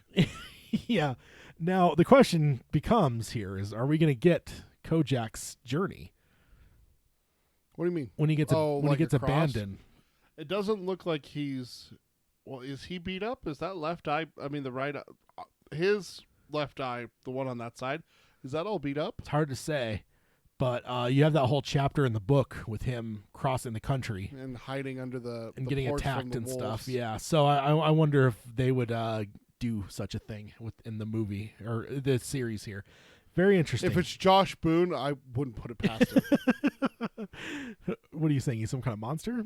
No, I'm saying he's a Stan fan. Oh, that okay. I see. Then the last up we have here is Catherine McNamara, which is playing Julie Lowry. And it's actually a tweet from her, but I also pulled a picture from her as well. The tweet says, Julie Lowry's last stand. Of course, she does it with her leopard-clad feet. It's a wrap for the pink-haired Hellion on Stephen King's The Stand. Thanks, CBS All Access, for including me in the incredible ensemble. It's been an incredibly creative ride through the Devil's Playground. And then since she said pink-haired, I went through her Twitter to see if I could find any pink-haired pictures, and indeed there was some. So this is likely what we're going to be seeing for Ms. Lowry, which I mean, I don't know. What is your thoughts on her? Does she just drive you fucking crazy, or like? Okay, I kind of figured. Like, I don't know. I've always like kind of liked her for like some aspect of just like. What aspect could you possibly like with that woman? Here, let me make life hard on a deaf guy who's trying to help a simple man get better. Simple, I like that. Like, I love Tom Cullen doesn't drink poison. No, M-O-O-N. That spells poison. That makes me laugh. That whole exchange, though, which is like, "Don't drink it; it's poison." Like it cracks me up. She's so wrong. That's what you would do it exactly. You're a monster. So is she. No, I mean, I just didn't. I don't necessarily hate her. I'm not saying like I'm like all about her character. She's never one that's like rubbed me the wrong way, and in some way she makes me laugh. But like there was just part of me that like always knew like Peter absolutely fucking hates her. I know he has to. So yeah, then that, like I said, I pulled the other one from her Twitter. It was a couple posts before. So that's what we're looking at. Kind of interesting. What do you think so far? Is there anything that jumps out at you in terms of any of these pictures? Go back to her picture. Which look at the feet up picture. Yeah, the half Tarantino picture there. Dude, is that a courtroom? Okay, so she's sitting in the front row. Up there by the black is the judge's area. The lamp is the prosecutor's or defense table. Interesting. I hadn't looked that close, to be honest with you. Could be. What trial? I mean, can you imagine if they put him on trial? Them, or what about the one dude that they crucify? Oh. Although, why would she be? I mean, she's in the audience. No, but why is she? I mean, unless we're assuming that the picture has nothing to do with her thing saying it's her last stand. Basically for all intents and purposes, this is Kate or Catherine McNamara basically saying that she's rapping on the show. That's what I took it as. Not like it's her last stand. She's going to go out fighting. No. Yeah, but I mean, it's her last shooting. Like, yeah, it could be that they're just shooting out of context. And it's not necessarily her end, but maybe the last scene that she's shooting. Right. So yeah, it could be, and indeed. So. And then there's also. Do you think that's a courtroom? There's also some pictures of some shrubberies. I'm guessing that's something they gave her as a parting gift or something. Yeah. I mean, I didn't think about it, but certainly seems. I mean, even the wood that she's got her feet on is way more opulent than I would expect. Like from like anything other than maybe like an executive desk. Like you're not going to find a normal desk that's got that kind of. I don't know what you call that. It's like just really fine polished wood. Yeah. So yeah, I mean, I could, and that light on the left, just left of her feet there, definitely looks. That's a desk lamp. Yeah, for sure. It definitely looks courtroomish. So maybe it is. It very well could be. Well, even like next to the lamp, right next to her heel is a glass of water. And if I know anything about courtrooms, is that the attorneys have glasses of water. Liar, liar taught me that. And movies never lie. Get the suspended. Well, I'm not some big city. I'm not some big city attorney here, Your Honor. Oh man, yeah. So very well could be. Good catch, sir. I did not catch on to that. I was kind of just glancing. I mean, definitely looked at the shoes and thought, yes, that is something that Julie would wear in my mind. And like the hot pants kind of thing. Those, yeah. I'm not a fashion expert, but that's what hot pants are, right? I have no idea. Okay. You're asking the wrong person, sir. I thought the camera a picture ago was a fucking purse, for God's sake. Fair point, but you also do still have a gimp of an eye. So. Yeah, something like that. I always tell people I only have 1.5 eyes. Give me a break. Yeah, the other half is just dead man's. Yeah, I'm getting there. Okay, so next up we have odds and ends. So the only one I have here is on February 2nd, the Bowling Green Daily News posted a Barnes & Noble bestseller of the bestsellers from Barnes & Noble, basically. And they had it broken up between hardcovers and paperbacks. Number 9 on the paperbacks was The Outsider, perhaps seeing a bump for the TV show. Oh, yeah. Would be my guess. Oh, Because yeah. it's a ways removed from what I would guess being the time period for it to be a top 10 seller. So that's kind of cool. Thought it was interesting. So I figured I'd throw that out there on the side of odds and ends. And then we'll jump over into the Palaver section. Yeah. One that doesn't come up super often. But we have a response from Chris from Australia on Twitter from our discussion in the book club about basically Susanna Odetta, Detta is what I would prefer to call her, about her age. And we were basically thrown out. We thought there may be a mistake in the last episode with some of the timing of things here, and I believe it was you that called Chris out to say, Chris will give us an answer. Chris will know, and here's his response. He said, "Here is the Detta Odetta timeline from what I can work out: 1934, born; 1939, age 5, brick. And then I guess we could say basically what the issue is that during Mort's going through that whole event, basically, because it breaks down like all of the things that he's done to like insulate himself. And I guess King doesn't go out of the way to give us enough words to describe, but like I kind of read it as like a mid-50s sedan was waiting for him at this at the end of the bus line, and I kind of read it as like I know we kind of think 50s cars are like whatever, but like I read that as like no, this is probably like the early 60s, and like a 50s car that's just like a 7-8 year old vehicle, like Right. nothing that's remarkable, nothing that's going to make people like turn their heads and go like right now if you were in 2020 and you had a 1950s car, every motherfucker in the that you go by is going to be looking at your car. Exactly. But I just always took that as more of like the equivalent for that would be someone driving a 2015. or like even if you're talking like the 2005. previous decade, 2015, just that's about That's what it would be. Is someone driving a 2000? Even let's go back and just make it just a little bit further. Someone driving a 2012 car. yeah. It's not going to look that different than what it is now. Yeah. Maybe you could tell that it's a little bit older, but it's not going to be like, oh my god, that's a classic. You know? Exactly. Or anything like that. The problem comes from that when he dropped the brick, like Chris just said, 1939 should have been 1939. Yeah. So it's physically impossible for him to be driving a mid-50s car. without some sort of flux capacitor, that is. Right. Or a door. Yeah, I mean that a big door. You can't fit, a garage door. You can't fit a car through A it. big fucking door. And then it says 1959, train, age 25. 1964, drawn, age 30. So that is Right. the timeline. So and then he says, so as you say, Jack Mort cannot be driving a 50s Chevy when he dropped the brick. So Yeah. indeed a mistake. I mean, I think we certainly knew that it was. It just, I mean, because even just when we were just piecing it together without having the timeline in front of us, and I was just saying like, dude, if she gets drawn in 64, like, yeah, The brick was when she was like 9. yeah, she's like a small kid. I mean, it's 5 is what Chris is saying here. So it's like, yeah, she's young. She's super young. So like, I mean, you're talking a 5-year-old. Like, remember they had her on the inside so that she was safe from traffic. I even think when you're talking like a kid that's closer to 9, you're probably a little bit more okay with being like, you're smart enough not to run in the road or whatever. Like, but where it's 5, it's like one where you're like, keep them on the inside. Just Then if they have to go across 2 adults to get to the cars. Yeah, exactly. So yeah, definitely a mistake there with the timeline. And the thing that's interesting to me is, I think maybe I even alluded to this a little bit in our episode last week, was this isn't even like a thing where like decades had passed since King had written a book. No. Like, this is all in one book. So it's just kind of weird to me. Like, is King doing this shit on purpose? Is he just like, does he literally just not pay attention to like, Well, it was does an editor not catch this? Yeah, it was also I- like the one that I caught when Roland was on the beach after getting bit by the lobster house and getting ready to move on. He said that he came from the east to the Western Sea, Yeah. and so he could turn left and go north or turn right and go south.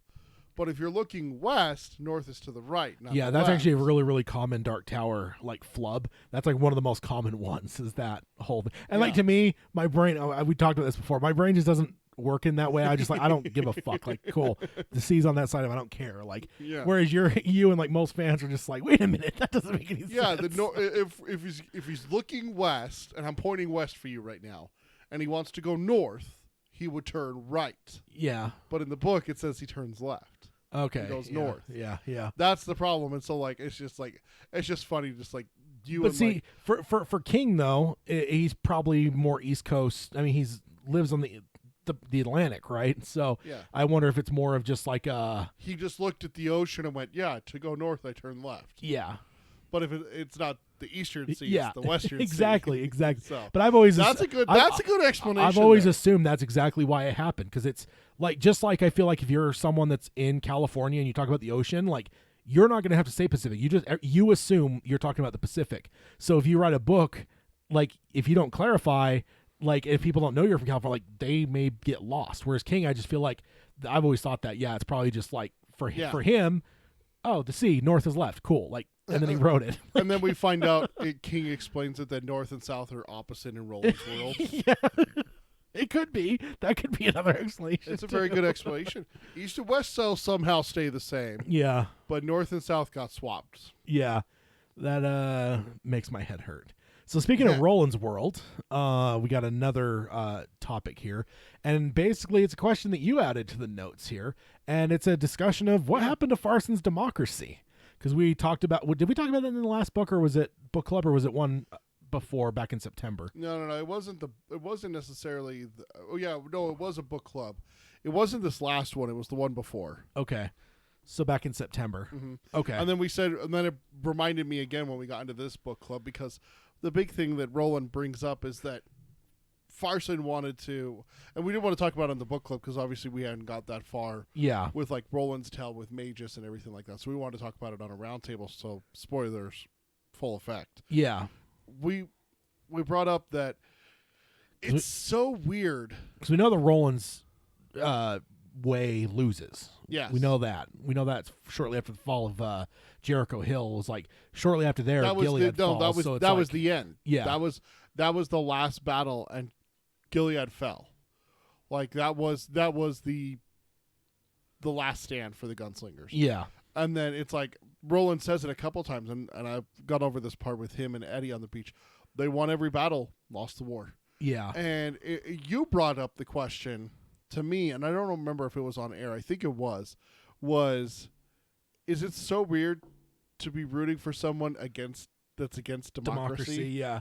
Like, because we're in a position where if you're going to be cheering for the quote unquote good guy of this story, again, I'm not even going to concede that he's a good guy because he's done some pretty deplorable shit already, and we're only 2 books in.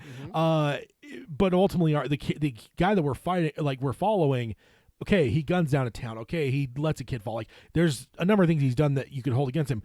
But at the root of it, basically, he is serving more of a I just blanked on the word for it. Like a monarchian, a monarch style. It's not even like monarch. It's like a almost like communism kind of.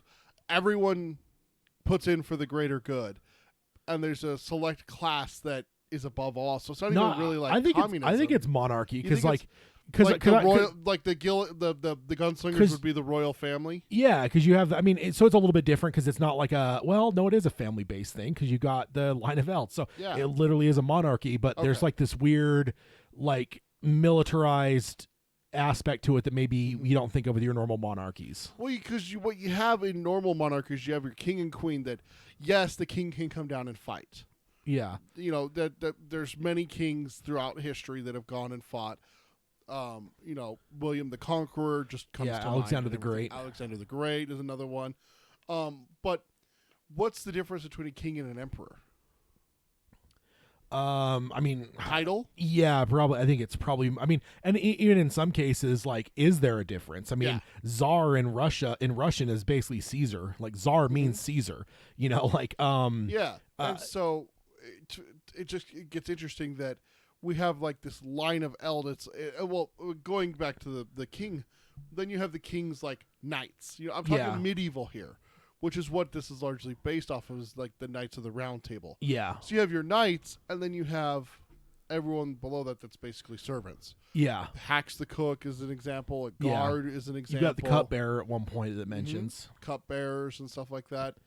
And But the one thing I want to bring up is went through the keyhole because I'm reading that now. Right. You have the tax collector that's Yeah. basically coming in to collect for Gilead, for the essentially the king, right? It's and it's non-negotiable. It's just like you don't fucking own this. Like you're going to give us this money or we're going to take everything you have. Like it's very anti a lot of what we would believe in modern days. It's like if it's the story of Robin Hood. I mean, the big thing, take from the rich, give to the poor. It was taxes was the big thing. Yeah, it was. it's king. I want to say it's Richard the Lionheart, but Richard's the good guy that's away on the Crusades. What's his pissant little brother's name? Oh, I don't remember. Is it John? I can't remember. But it's his little brother that's taxing people and everything like that, and that's exactly it. They have tax collectors, so it's just so foreign sometimes to be like, yeah, Roland, yeah, Gilead, wait, servitude. Yeah, it is John, by the way. Hey, go me in my memory. And then the sheriff of Nottingham is his henchman. Yeah. But like it's like that. So it's like, yeah, we should be rooting for Robin Hood. But in this case, Robin Hood is Farson and Flag, which are the bad guys. Yeah. So yeah. That was one of the topics that I was going to bring up, is that there's a passage in book 2, and I'm going to find it for next time. So you need to write this down to remind me. There's a passage that distinctly proves your point. Flag and Farson are not the same person. No, I say they are the same person. They're not the same person. Stephen King calls it out in book 2 that they are not the same person. He also says they are the same I mean, I just posted this on Reddit. There was someone that had a whole thing about it, and I'm like, and I pulled the text from book 7 where the person says, like, your mom was having sex with John Farson. Like, it's that the guy says that she sucked his cock, but that doesn't mean that. And in the intro multiple times King says also named Farson. Like, so I believe, I mean, it's debatable. I think that he's put some things that go both ways, but I feel like because he talks about Walter and Martin, which Walter is Flag, right? 100% agree with that, right? Walter from book 1, Man in Black, who fled across the desert and the gunslinger followed, is Flag, right? Yeah. The distinct line that I'm calling out is that Martin and Walter are specifically called brothers and not the same person. And okay, Martin is who's in the apartment with Gabrielle to goad Roland into doing the. But who's what context is this? Because, like, remember, I believe there's some trickery afoot that, like, he's portraying himself potentially as multiple people to trick people. Okay. So, like, you know, I will, yeah. So I don't know. I think it's an interesting thing, but yeah, I think that. I believe they're all the same people. I've always thought that. You have I look at it as like you have the very strong text for book 7, then you have all the intros where he mentions them being the same person. I do believe that the comics make them separate 100%, and like in terms of whatever, but like if you're going to talk about levels of canon, like I'm going to hold the books more than anything. And obviously. But I will say I'm not like hardcore and just like you're absolutely wrong if you say otherwise, because I do believe there's probably proof the other way too. But for me, it's solid enough that, like, I don't know. I feel like some people are like close-handed, like, no, they're not the same person, and there's no way you're wrong if you think so. And I'm like, there's some proof. Like, let's discuss that, you know. Yeah. But yeah, I mean, you could definitely bring it, and we can talk about that for sure. But I guess what happens to Farson's democracy then? So they win the battle, right? So they win Jericho Hill. Yes. So I guess, and ultimately we don't know. I mean, we'd ultimately need Stephen King to write us another book, which Cy King, we would love if you would do. Yes. But I love how you look up when you say that. That's classic. But I guess speculation, at least. What would we speculate is the what happens, I guess. So Roland is sent into the wind, and everything that he stood for is gone now. So that would mean there's at least some kind of power vacuum that then Farson would fill, right? So what happened? Yeah. Like where we're at with books 1, 2, I think, and on, like what happened? Like there's no there is some alluding to it, because Roland talks about in-world, which is where Gilead's located. Magus is in in-world, and the major battle, Jericho Hill, happens in-world.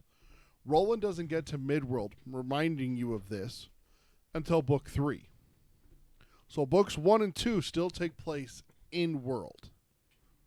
in the inner world. Okay, he's working his way out to get to the midworld to try to find a beam to get to the Dark Tower.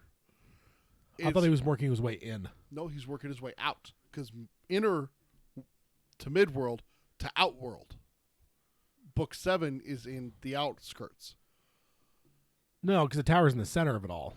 It's in the center of it all, but how they have it centered, Gilead is the center of everything, not the Dark Tower for the kingdoms. For them, yeah. For the kingdoms, right? But like if you look But like no, Chris's map, that it's up in like one portion that's like that's inward, kind of outskirty, whereas Right. the tower is actually in the center of like everything. right? But midworld is the Kalas, Lud, everything, the wastelands, all of that, Kansas, all of that happens in midworld though.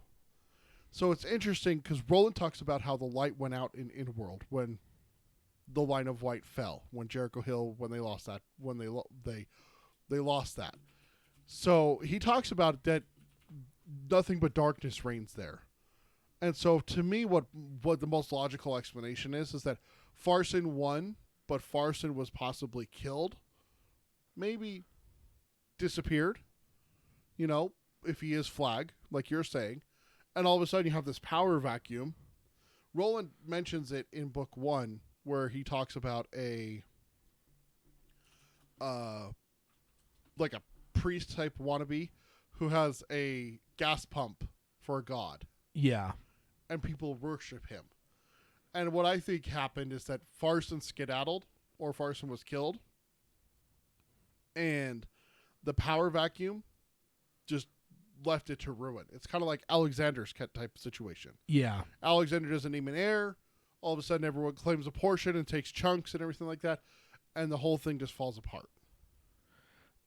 Not to mention, give it a couple centuries, that democracy never took hold. Yeah. I mean, that's safe to say that never took hold. Yeah. So the one thing that I would bring up is, and I don't remember exactly where it is, but there's a point when they're talking about the world, and Eddie basically says, "You guys blew yourselves to fuck, didn't you? Like, you know, like nuclear. Like, was that probably book 3? Would be my guess." I think it's when they get towards closer to Lud, which I'm about to get to, so I'll let you know next time. Yeah, I feel like there's a point when Eddie basically puts it to him in that way, and I don't even know if the Roland understands it, but it makes me wonder, what if Farson, which, you know, in my opinion is Flag, gets it, you know, like kind of beats the line of Eld, beats the gunslingers, beats all that to hell, but then isn't it like the ultimate? Wouldn't that be the ultimate Flag thing then? At that point, that you can now take control and start to institute your system, that he just fucking goes whatever and walks away and just lets it just fucking. That's what I was saying. Yeah. Or could potentially absolutely see maybe him do that. or maybe even getting a hold of things like nuclear weapons and fucking really moving on the world in some ways. You know, if some of the stuff that Eddie is seeing, I don't know, like if he's seeing hints and signs that potentially that there was some sort of nuclear fallout, you know, would it not be something right in the realm of Flag to like get just enough power, like to have his people win, to get just enough power to get his hands on some of those weapons, and just let it loose, you know? To me, what I think of is that the nuclear wars happened pre-Gilead. Yeah, because they do have muties and stuff, so. And it's centuries after, so that we're starting to see the cleansing out process. In book 3, I'm at this part right now. I listened to this just the other day. They see buffalo-type creatures. Some of them have like 2 heads and stuff like that. Yeah, or even, I mean, book 4 talks about the threaded stalk and stuff. Right. And book 1 with the meat that he eats. So, like, we definitely get a sense that there's like a healing happening. So, yeah, you're right. It's probably, the nuclear stuff's probably centuries before. Probably what led to, which is why it always makes me think, for me, our world, nuclear apocalypse, and what rises from that ashes is Gilead, the line of white, the gunslingers. Yeah. The guns are there. They're passed down from generation to generation, you know, on. No one else really has guns. I mean, we see very maybe, few. I think we see maybe, I mean, aside from going to New York, because there's a ton of guns when you go to our side of the story. Yeah. I think you see 2 guns the entire time on Roland's side of things. I mean, the big coffin hunters all have guns. But that's But they before. make a sense of the fact that they had to go out of their way to find those. Like Right. they're not in good shape. They're whatever. Like they're even missing like the handle plates. Like they talk about that. We saw it in the pictures with like the show. We thought that was really cool that they represented that those guns are not guns. They're pieced together. Yeah. He found a barrel here and a chamber here and a Yeah. trigger mechanism and everything like that. But you also see like TikTok's speed shooter. Yeah. Which most likely came from our side because of the plane. Yeah. So Jake's Ruger, there's not many guns on Roland's side. Yeah. And to me, that makes me just feel like apocalypse, guns got destroyed. Yeah. Kind of thing. But I think that your thing that you said, and I was saying it too. I really wouldn't be surprised if Flag brought down the line of white and went. My work here is done. Bye. And just pieced out and just bamfed out. And wouldn't that be the perfect Flag thing to do too? Absolutely. Like that's exactly what he would do. I mean, yeah, you could say he tried to do it in the stand for fuck's sake. But you could say in the stand, yeah, he is technically building more there, but at the same time, like when the shit hit the fans, he's like, okay, time to go. Yeah, he doesn't. Yeah, he's not too like stuck to it. I guess like he's not. He was. See, here's where a question comes down to the stand. Was he only in it to destroy the good side? Would he have done the same thing? And then just left Would after. he have done the same thing? Yeah, and gone to another world to do the same fucking thing? Bomb out the good side, and then just fucking leave Vegas to its own devices, because at that point, that's the only people left, right? And then just let those people populate the rest of the world. Those are the rest of the people in the United States. I mean, we're talking world here. Yeah, it's kind of one of the things that happens to me is that I get that. Oh, the United States is the only thing that's in this book, so that's. But the only that's thing. the focus of it, right? King wanted kind of the American version of Lord of the Rings, like the epic tale that but rather than being a fictionalized, England or whatever, or New Zealand now for most people, now it's the American version, So yeah, I don't know. I think that fits very keenly with what we know of Mr. Flag, and something that he would certainly do is just kind of I don't know, just break down the fences and then just peace out. Or if Flag and Farson are separate people, and obviously you don't believe that, but if they are, let's play the what if game here. Farson's like, yes, we did it, brother Flag, we did it, and then Flag kills Flag him. stabs him in the back. Yeah, pretty much. Flag fucking assassinates him. Now during his inaugural speech of democracy, just stabs him in the back and just like, ha, and then pieces out. Yeah. So it was just like, well, he's the only one that knew what the fuck we were doing. Yeah. So. Yeah, it makes me wonder too, like how does it fit in the strategy of Flag, in terms of okay, so there, of course we don't know for sure, but my thought process has been that he's trying to do his own thing outside of the Crimson King's plans, and this fits into that, because wouldn't it fit him best to make sure that the gunslingers are gone? Because what would be the biggest thing opposing him getting to the Dark Tower himself? The line of white, the line of elf. And having tons of gunslingers. So it's like, get rid of them, destroy everything they stand for, and most likely wipe them all out in the process. And now you have free reign to get to the tower. Well, you can fucking skip to it, for God's sake. Seriously, if you look at it, in world, you can't even get out of in world if you're an enemy of gunslingers. Like, it's just not going to happen. Not until their hold loosens does he have the ability to even get out of in-world and get to mid-world, which is where you can get on the path of the beam, because that's where we find Shardik's thing. That's the start point. Roland calls it the start point of the beam. Yeah. On this end. And then it goes to the Dark Tower and on through to the other end. Yeah. So did the beams stop and not go all the way into in-world? Or I mean, no, I think they because they all stop at the tower, but then on the other side's a different animal beam, right? Right, no. But when they go to Shardik's lair, he is guarding the other end of the beam. Like, if the Dark Tower is here, it's like Shardik's thing is here. Yeah, that's the end of the beam. Yeah, I think so. And he talks about it when they're standing there. He's like, okay, so if this is the edge of the world, it doesn't seem like it. Like, I can still see things over there. Yeah. And Roland talks about that the world grows. And both him and Susanna are like, wait, what the fuck are you talking about? Worlds don't grow. And he's like, yeah, of course they are. That's where we get natural disasters from. Yeah. Yeah. The other thing that makes me think of, now that you said that, it was beams, is how would he be able to do the beam breakers and stuff if there were legions of gunslingers, or even no. even call it 20, 30, 40 that were probably left in those last days in anyway. the Jericho Hill. There probably weren't like hundreds and hundreds, like there probably would have been 100 or so years ago. But like the time of Magus, even I would guess that there's probably less than 50 gunslingers at that point. Look what 4 gunslingers with 3 guns and a set of Ariza plates and half-trained allies did in the Kalas. Yeah. And that was against a bunch of half-assed robots that had deteriorated. Yeah, so now you could take 7 gunslingers, because that's the best thing is your Magnificent Seven type thing, or 7 samurai, and send those out there to destroy those fucking beam breakers, and they wouldn't have a problem. Yeah, it would be. You could quadruple the guard at Blue Haven, and they would walk through them. Yeah, so that wasn't even there was no problem there, except for missing that one guy wasn't fatally shot. Yeah. There would have been no casualties on the gunslinger side. Yeah, and that's I mean, ultimately, because my theory has been is that Flag is trapped in this loop and he's conscious of it, unlike Roland, and basically if nothing else, he's trying to destroy the tower. Like, if I can't get to it first, I wanted to rather just destroy it and see all existence gone, because at least then it would end this fucking nightmare of constantly like blackness is better than madness. Yeah, exactly. So like that's not necessarily 100% the text. That's just a theory I built out, and this would fit to that. Like, you got to get rid of your biggest adversaries first, and then the first 50 times he tried, he didn't get rid of them, and then finally he's just like, all right, I know what I got to do first. Yeah, get rid of Gilead and the gunslingers. It's like every time you do a boss fight in a video game. Yeah. You realize, try different if strategies. I go over here and I hit this barrel, that takes out half his health, and then I can fight him from there at half health. But I got to hit that barrel every single time to get him to half health every time he kills me. Yeah, indeed.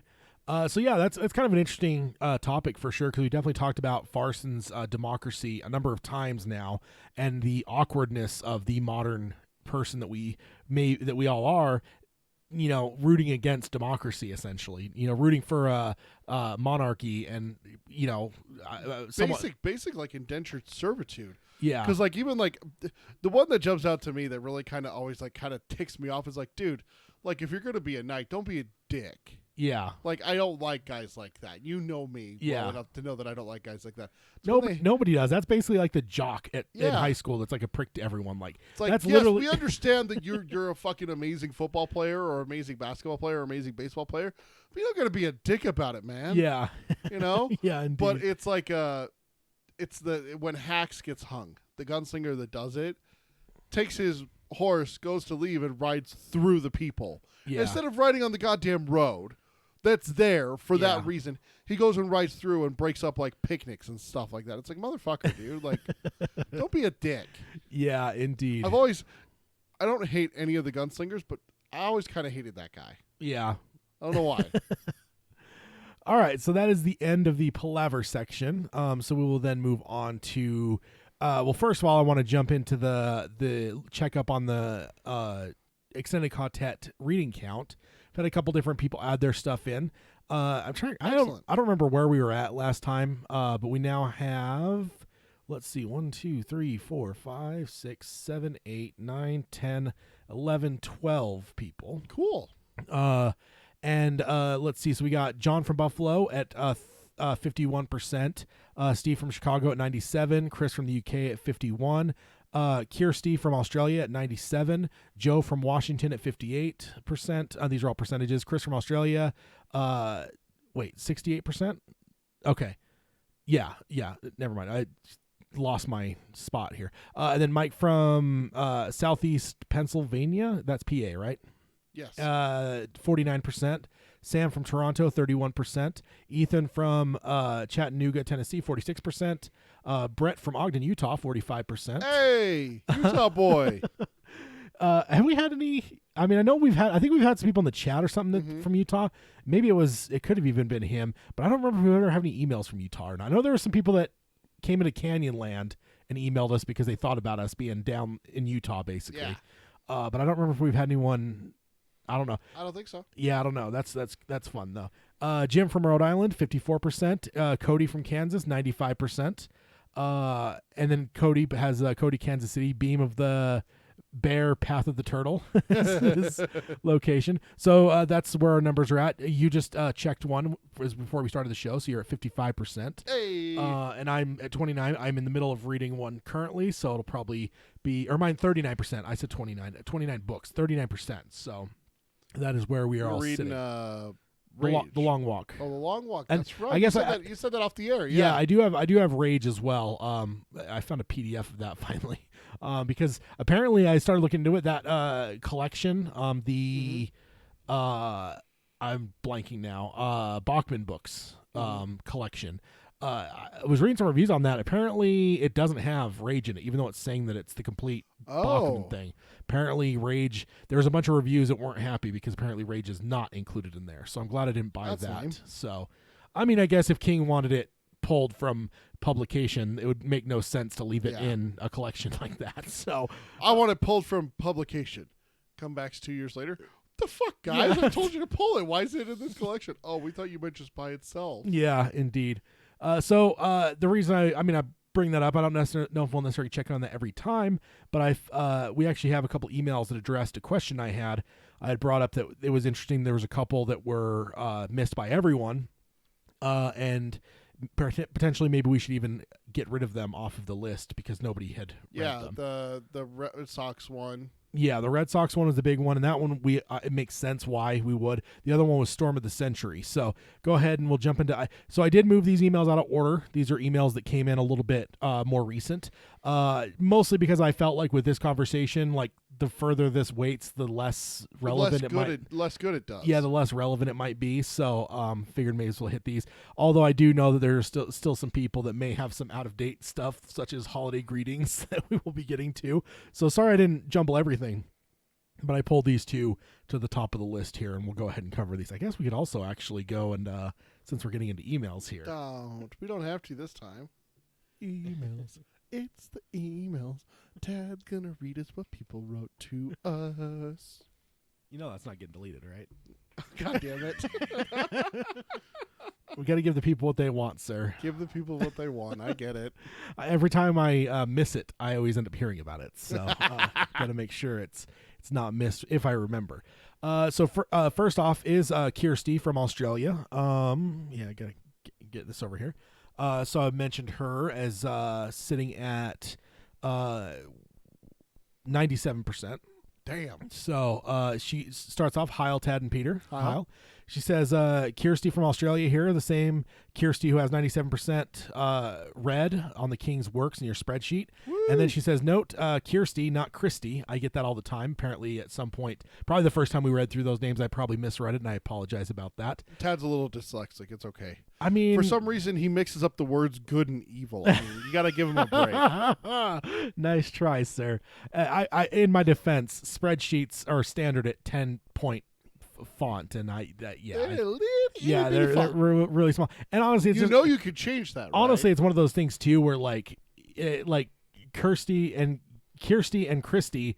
It's like one of those things where you really only see what letters are there and see the first one and last one. And you're like, you've seen those stupid things on social media where they like, jumble everything. It's like the word last, LAST if you spell it out, but then it's LSAT. But you can still read it because your mind corrects it. Yeah. It's kind of weird. So there's that may be involved too, but certainly I should have paid attention. So I apologize about that. Then she said, in your last episode, you were asking why some readers have not read Storm of the Century and Faithful. I can only speak for myself, but I haven't read Storm of the Century as it is a screenplay and not a novel. And that actually kind of surprised me because I remember that he had written a couple screenplays. I think he adapted one of his own, but then he also wrote one that was just whole cloth. For some reason, I never realized that was Storm of the Century. I swear there was a Storm of the Century book. I thought there was too, but it must be a book based off of the film that is not written by Stephen King then. No, I'm guessing it's just not a book at all. I'm going to look it up. Is my guess. So that actually shocked me. And then she says, with regards to Faithful, I'm not sure I could read a whole book about baseball. I really struggled to get through Blockade Billy as there was a lot of terminology I didn't understand. We're not huge baseball fans here in Australia. Personally, cricket is my game. So, Crikey. yeah, I mean, cricket is popular in basically everywhere that Britain was involved except America. We're like the one country that We didn't give him time. Yeah, we're we like- kicked him out before. we're like, screw you. Like, not only are we not going to follow cricket, but we're going to invent our own bastardized version of it and call it baseball. So, yeah, it's, I don't know. I always love the old British colonies, basically. I always love seeing them as like Britain's the parent, and how do we, each of the colonies treat the parents. It's like, Australia, Canada, even like India's a little bit less so, but to a point, they're just like the friendly kid that grew up and moved out, and like they're still on friendly terms. And we're like, America's just like the black sheep child that got kicked out when they're 15 and like set a house on fire or something, and we're just like That's us. we're just like the rebels that are like, screw you. I love that. But yeah, I Faithful is definitely one I was probably It's gotta understanding. Yeah, I was understanding why that one wasn't read. But Storm of the Century, yeah, I'm actually kind of ashamed that I didn't know that. But God, I swear that was a book and that had turned. I mean, I know that the Ed Harris thing, but It's there. So that's a novel cover, right? looks like it. Yeah. Right above Storm of the Century, right there, it says an original screenplay. Oh, So it actually, she's 100% right here. That is a screenplay that is released looking like a novel. So it always comes up when it searches for novels. It's even available on Google Books as a novel. but it's a But it is that is the shot from Google Books. and it's the same cover design that most King book paperbacks have right now. So yeah, I could. Okay, so maybe I'm not feeling as bad, but yeah, that's surprising me. And to me, it's funny because like there's part of me now that wants to read that one like sooner, because I mean I read screenplays a lot, but yeah, I'd definitely love to give that a look. But So I vote for Storm of the Century to be gone. yeah, and Faithful as well. Oh shit! I just closed out my YouTube. Oh, wah, wah. So then she goes on and she says, I emailed you a couple years ago, and she said from a different email address, but you didn't read my email, so I'm assuming it didn't find its way to you. And yeah, I would say that certainly that must be the case, because I don't think I've ever skipped an email. So if Unless it's someone emailing saying, "Hey, please don't read this." don't on read air." it. Yeah, we like- have had ones like that before, where they're just a suggestion or a question, or even just like a private communication to us. There was one time where someone, I think it was Chris, wanted to get like shipping information and stuff like that. It was something that we didn't read online. Yeah, And everything. but So like if someone sends an email that's like in a way to be read, I've never not read one of those. So yeah, I'm guessing it didn't make it to us for some reason. Yeah. So, and she said that being the case, I'll answer the newbie questions. Yay. She said that. Let's see. Did I? Oh, I copied that one into my thing twice. I was like, that's the same thing I just read. yeah, wait a minute. She says, I've been a fan of King since my teenage years and came to the series by just wanting to read everything in the back catalog. I started when the first 3 books had been published, so I had to wait for the rest of the books to be written and published. Yeah, that's a rough one, man. And then 3 books too, so that means that A cliffhanger. man. Damn. Oh man, I always feel bad when people have had to go through that. Ryan says in the chat, "The Storm of the Century is a good story." Yeah, I mean, I remember liking it back when I was like when I was a kid. So not that I even remember much of it, but I remember liking watching it. But yeah, I'd love to read it at some point. That'd be fun. And then she says, I've read all of King's books except for the one mentioned above, but I think I'll add them to the list to read this year. I've read the series 3 times, and every time my favorite book changes. The first was The Dark Tower, the second time was Wizard and Glass, and the third time was Drawing of the Three. So that's good. I actually don't think we've had book 7 mentioned a lot for favorite books. So that's cool. That's cool to tag that Too one much there. bad stuff happens in it for me. Someone's favorite, like, oh. Wizard and Glass gets mentioned. Yes. And Drawing of the Three. Those are probably the 2 most popular of the picks for everyone. But yeah, book 7's definitely a unique one, which is awesome. No one picks book 6. No, I don't think anyone's picked it yet. Well, certainly. I honestly think that it's because it honestly doesn't belong as its own book. Half of it should have been put with book 5. Half of it should have been put with book 7. Yeah. There's nothing that really happens. There's part in of me book that 6. at some point I want to just read it on its own without the rest of the series, because I can never figure out what's in book 6, and it just blurs into the other ones. It does. It So absolutely for does. me, That's what I'm saying. like the only way I'm ever going to be able to keep it clear is if I literally just fucking read just that book, nothing else, and not be tempted to go into book 7. Don't read book 5 before. just read 6 so that I fucking could finally pin down in my head what's in there. Even like the whole thing with the guy that calls out Roland's mom sucking John Farson's dick, like Book 7. like to me, I'm like, that's 6 or 7. Like It's that's 7. that's where I put it though. Is I'm like, it's 6 or 7. I know it's in there. It's in that No, it's that window. But it's- like, it's book 7. I mean, I ended up looking it up because I posted on that Reddit post, so I ended up looking it up in my Kindles where I can do the handy little search function, and found, oh yeah, it's book 7. Okay, but my general first knee jerk reaction is like book 6. Can you tell me the last scene in book 6? Oh no, No. because again, like, there's never even a time that I have to wait seconds. I mean, I always have, because me, when I get close to like the 90 percentile of a book, like, Download the next download the next one. Yeah, pretty much. So, I got to the third door in Drawing of the Three. Roland came back. Susanna showed up for the first time, blasting away lobstrosities. And I went, all right, it's time to go download book 3. Yeah. I didn't even look at my percentage or how much time was left. I'm like, I know where I'm at in the story. It's time. Yeah, Drawing indeed. of the Three must be on my book. And I'll tell you right now, they hit Lud, where they reunite. I'm going to have book 4 downloaded. You better believe damn sure I have that downloaded as soon as that happens. Yeah, indeed. And she goes on here and says, my favorite character never changes. It always was and always will be Eddie Dean. Yes. Thank you. And she says, I find the book the book so durable. I draw strength and insight that relates to whatever's happening in my life at the time of reading. The last time I read them, I was going through a divorce, and the strength of the quartet and the sheer determination of Roland to succeed gave me strength to get through it and to rely on my friends to help me. So, and yeah, I think that's awesome. Yeah, definitely awesome. And I think that it is true with these. Like, these books are, you can take different things from the different times, you know? And I feel like, to me, that's why it is so awesome to do rereads, because like different times of life allow you to like latch onto different things and to draw different things from them. I know for sure the last time I read it, I definitely took away different things than I did the previous 2 times that I read it.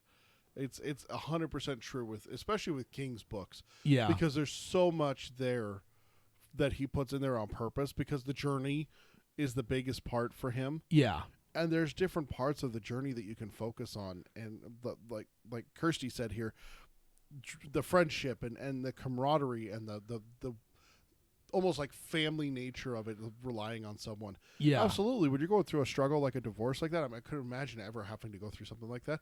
I can absolutely see where the Drawing of the Three and then Wastelands, where you complete the quartet and they start forming together into that true bond together. Yeah. As gunslingers, you know, like I mentioned earlier, I'm right at River Crossing.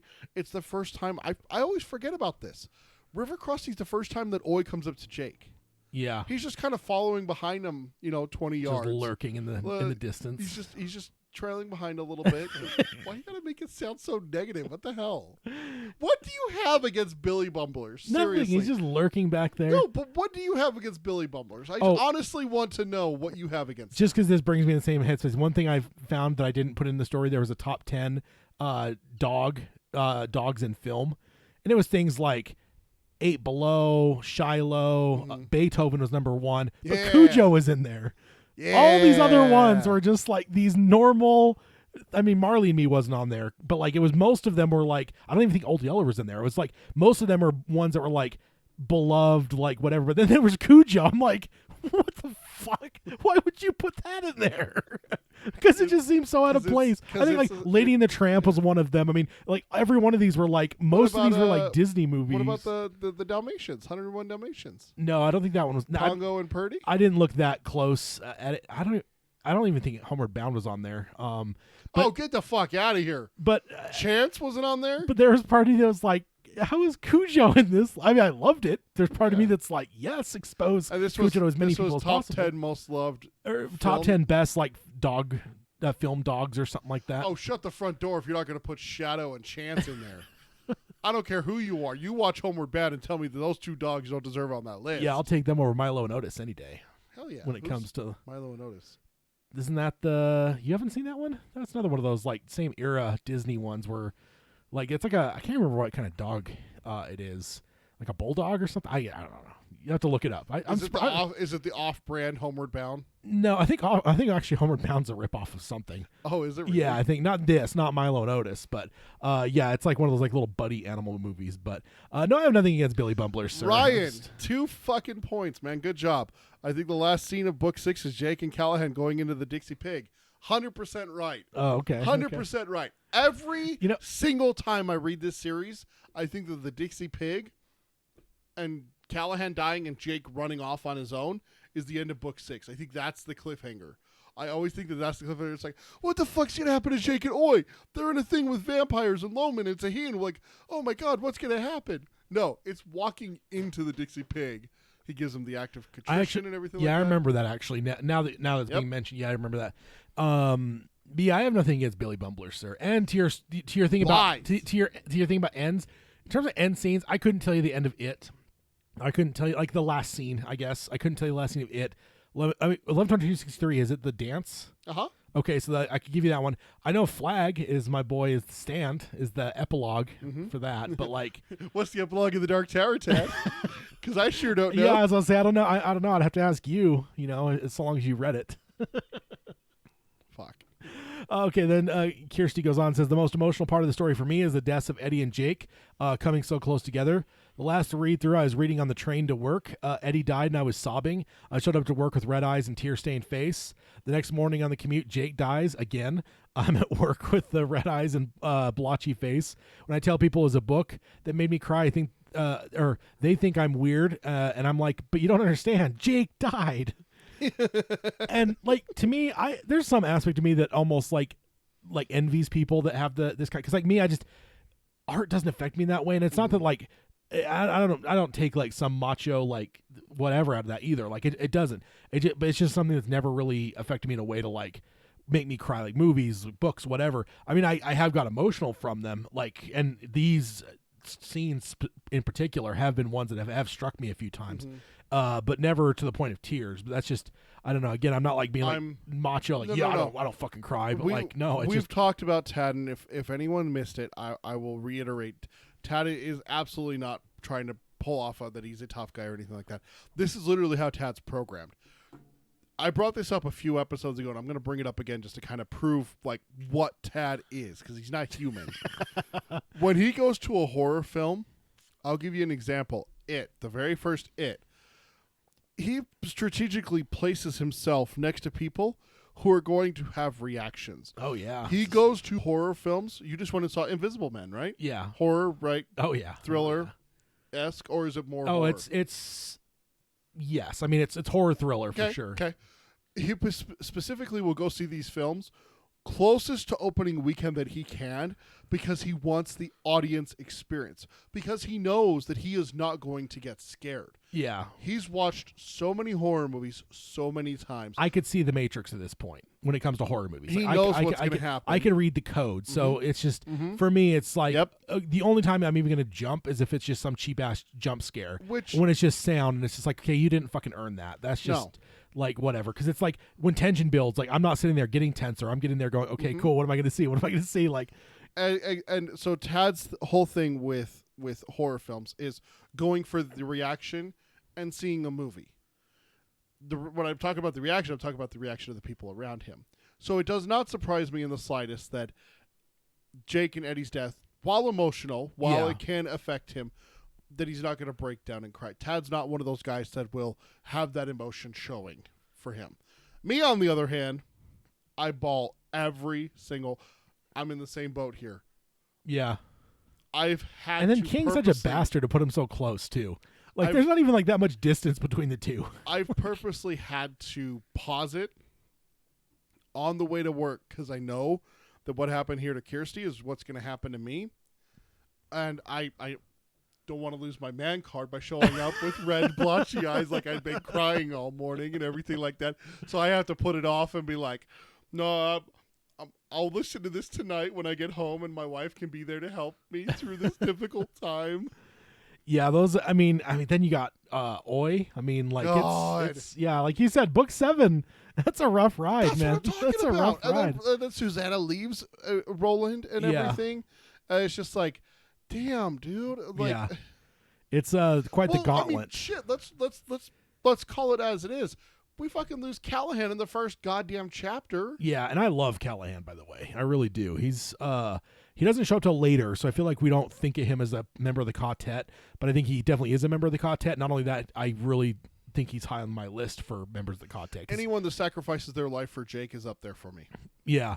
I'll throw that out there. But yeah, I mean, I think that he gets called into like being part of the quartet, but like I just feel like I don't know, like even like Salem's Lot for me, like that's improved by the Dark Tower. Like the Dark like for me, like I don't know, it's just Callahan is awesome because of what I have from him in the Dark Tower. Even like that's it's the primary thing. So and yeah, he's awesome. And then Kirsty goes on here and says, I really struggled with the ending on my first read through. I was devastated for Roland and mad at King for doing that to him. The ending sat with me for days. It was all I could think about. And I'm the same. I remember, I remember the first time just being like, just wait. When I finally got to the end. Yeah. When you finally read it. Eventually I came to the conclusion that it really was the only way it could end. What would redemption or closure look like? Roland wasn't ready to give up the tower and cause a wheel after all. Mm-hmm. So yeah, indeed. She says, I was really disappointed with the movie. I felt they tried to cram too much into it, and as a result, the point was lost. I thought Idris, and she says in parentheses, my future husband, and Tom Taylor were amazing. Everyone played their parts well, but the story was just not well executed. Also, what was that base that Matthew McConaughey kept appearing at where he would yell at his minions and exposition so we knew his plans? It seemed like part of Dr. Evil's lair or the bridge of the Enterprise. It was really distracting. It really distracted me and took me out of the movie. Yeah, I remember like not being impressed with that set, or like to me there was just part of me that's like, I think I brought it up before. Even if it was just like a thing where like we opened with the Man in Black fled across the desert and the gunslinger followed, but then like after you establish that, you see him go through a door and show up there and then establish like that it's like a Dogan or something, like just there's some things you could have done to make it more like good for fans, believable, but it was just like kind of just generic bad guy base for the most part. His evil lair. Yeah, indeed. I never thought about it that way, but yeah, may as well have been in a volcano. Right? There's sharks with laser beams liquid attached. hot magma. And then she says, I'd like to say thank you to you both for the podcast and letting me geek out on the Dark Tower every 2 weeks. It was so great to hear the other people talk about the series with as much passion as I have for it. I've only met one other person who is a real fan of the series. And that's, I mean, that's what I live for with this show, to be honest. Yes. Like, it's funny because like I jump on different like forums and stuff for podcasting, and like there's so many people that, like for them it's all about numbers and stuff. I thought about it the other day. I don't think I've looked at the numbers for our show in any real way probably in 2 years. Like I just don't care because like I know people are listening, and we get this engagement. We got the live chat. We got email stuff. Like I don't give a fuck. Like like some people like they're measuring their like their own value and like how many listeners they can get, and like how do I improve my listenership? It's like to me like I would love to have more people listen, but like I'm not gonna like to me like it's fun to like engage like we're doing, and like to hear this is always just like for me always like kind of the cherry on top of like sure. I love opening that up for people and giving that community. It actually came up at work the other day. I was helping answer. We had a new hire class come onto the floor, and they were taking their first set of phone calls, and I was the one that was over there that if they had a question, they could just raise their hand. I'd walk over and answer it. And I was just talking to a couple of the other helpers, and they're like, and they mentioned that someone had a podcast. Yeah. And I was like, oh, that's cool. They're like, yeah, you big into podcasts? I'm like, I actually have my own podcast. And they're like, oh, yeah? I was like, yeah, me and my best friend have been doing it for about 5 years now. They're like, wow, that's a long time for a podcast. Like, are you guys like, is it like a huge podcast? Is it like really famous? Is that why you've been going for so long? And I'm like, I honestly don't know the numbers. Like, how can you not know the numbers? I'm like, it doesn't matter. Like, we're talking about something that we love. We're talking about a book series from Stephen King. Turns out one of the girls that was there with me was a fan of Stephen King, has never read The Dark Tower, is going to now, and talk to me about it. And she said she'd check out the show and everything. So I'm just like, it got me, you brought it up. Yeah. And it got me thinking that day. I was like, and I went home and I told my wife, I was like, hey, remember when Tad used to like send me numbers for the podcast? She's like, yeah, like how many people are watching in what country and how many people tuned into what episode and how much is downloaded. I was like, yeah, that kind of stuff. She's like, yeah. And I'm like, he hasn't done that for like 2 years now. And she's like, how big do you think the show is? And I'm like, I don't know, but all I know is I just remember Tad talking to me when we were talking about starting the show, is that it doesn't matter if one person tunes in listening to us talk about the Dark Tower, That's enough for us. Yeah, exactly. Like, I feel like some people, like, they're like, you know, they get on these forums and they're bitching, like, oh, I only have 50 listeners and stuff. And like, I'm just going to quit. I'm getting really, like, whatever. And I've responded a few times where I'm like, 50 people are listening to you, dude. Like, why are you, like, That's 50 people Yeah. more than some people have. yeah, it's like if you, like, had like a community thing at like a community college or something where you're going to have like a discussion thing and 50 people showed up, like, that's not not a bad turnout. That's not a bad thing that's not something to sneeze at. So yeah, no, I just haven't cared. It's just like what I see, I love, and hopefully, you know, like I said, like it's not that I'm like opposed to growth. Like I mentioned it in the intros and stuff for like rates and reviews and stuff. But like overall, yeah, it's not important to me as much as the interactions and stuff. And hearing that like, you know, like we're an outlet for people that don't have Dark Tower fans around them is like, it's always one of my favorite things. And you know what's funny is about just one last thing about the numbers is that ever since you stopped showing me like the numbers and stuff like that, 'cause you used to send them to me like in pictures and stuff. Honestly, what I've been kind of gauging off of is, do we ever run out of emails? Do we ever run out of people in the live chat? And the more and more this goes on, we got people in the live chat right now. Ryan's talking with us. We had Agamorphy with us earlier. Mark was here. ZT was here. And then these emails. Yeah. We always have great emails coming in. Yeah, and like right now, like if YouTube's correct, it's saying there's 5 people listening. So it's like, okay, like live right now, like great, like awesome. Like, you know, it's those are the people that can listen live, but there's a bunch of people that still listen to it traditionally as a podcast. When you upload it, they're going to download it and listen to it. Yeah. Just like Kirsty here. Yeah, indeed. And she goes on and says, I was on a cruise last year, and there was a trivia night. One of the questions was, which book series started with the phrase, the man in black fled across the desert and the gunslinger followed? That's awesome. I was the only person to get the question right, and the guy admitted he only put the question in to find other tower junkies. After the quiz, we talked about the series for over an hour. I told him off for not making the question number 19. Oh, good. Yeah, well, that's well-deserved. And then she has remembered the face of her father. Indeed. She goes on here and says, he asked me a question which I'd like for you guys to answer. Outside of the main characters, who is your favorite character? And I feel like we've talked about this. I feel like we've talked about minor characters before, but I don't remember the context necessarily. She says, for me, it was John Cullum, the man who was who out of nowhere was asked to protect the world and did so without hesitation. I guess, and like, because I remember, the only reason I remember this conversation that I think we've talked similar things. The only reason I'm even remembering is because I feel like I had to lay down the law a little bit to say, like, there's certain characters that don't fucking count. And maybe it wasn't minor. Maybe I just had like background characters almost, or like very minor characters. Because I think what I end up saying is like they can't be a big part of the book that they're in. Like not even the overall series, just the book. Like Rhea of the Coos. I know you would love to pick her, Peter, but no, she is one of the main characters of that book that she's in. In the overall tower, sure, you could lose her. She's not a major character, but in the book that she's in, she's fucking major. So I remember laying that ground rule almost, but I really don't remember. I mean, I would say that, like, does Callahan count as someone who joins? She says outside of main characters. So who's the main characters? The main characters are the Quartet. Okay, and I think that does Callahan fall into that then? Does Callahan? I would say so. He's in it for 3 books. That's not majority of the series, but also at the same time, do you give him a pass for book 4 because it's mostly major stuff?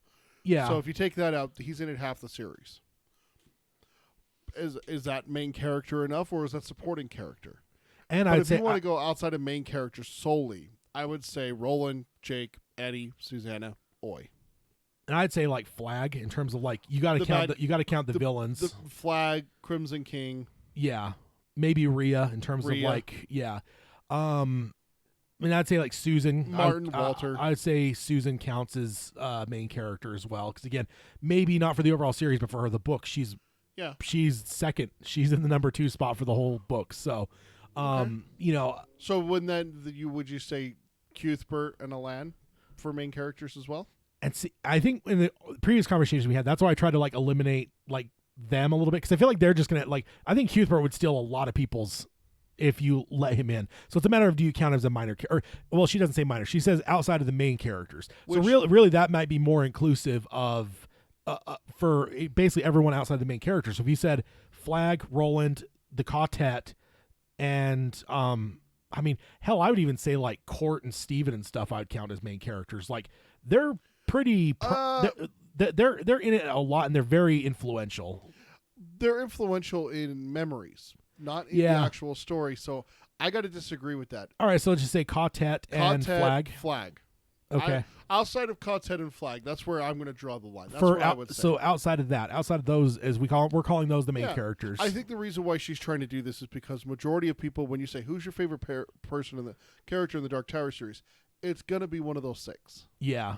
Now here's a question before we answer it: should we add this to the intro questions?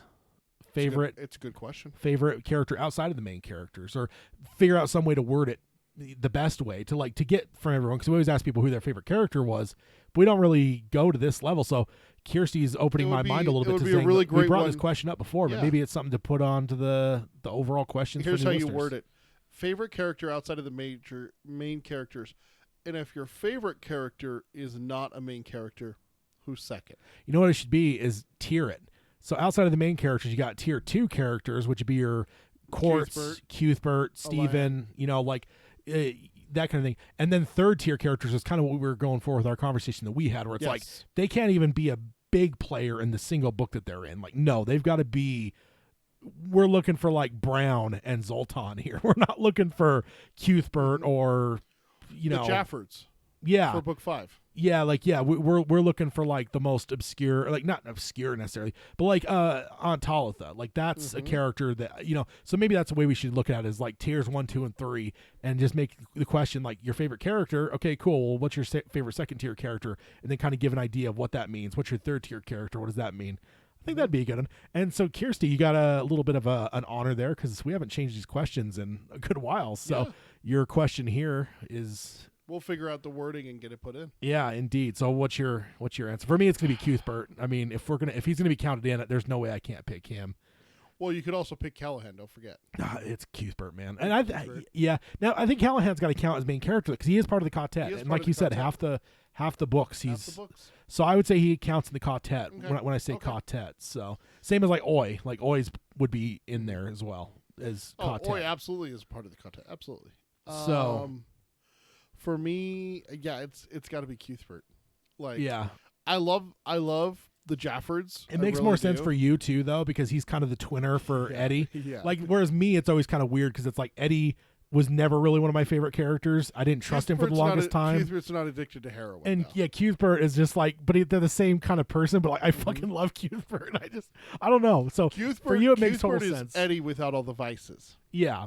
Yeah, he's a more noble Eddie. Like, and of course, we're only focusing on the early part of Eddie's time in the story, because he becomes quite noble there at the end. Does. So. But he never stops questioning Roland throughout the series. Yeah, he'll always be Roland's verbal conscience. Yeah, any step of the way, and that's one thing that you have pointed out that kind of grinds your gears with him a little bit. Is it's like, dude, how much you've been through with him? Like, fucking shut up and trust him already. And you know what? It's weird is I would give Cuthbert a break on it because they grew up together. I almost give him way more of a break to question Roland, because you know him a lot more. You've known him since you guys were ankle biters. Like you like. Well, even like going through like the thing with like the trial of manhood and Hacks, the cook's betrayal. Yeah, Cuthbert was there for him. Yeah, with all of that. Yeah, but I feel like there's just an element of like if you were friends with someone that had been friends with them for like 5 years now, I feel like I'm going to know you more than that person is, because we've been through into like not necessarily into childhood, but if high school's childhood, kind of like I've known you for a hell of a lot longer. Yep. Like I just feel like that comes to a thing where like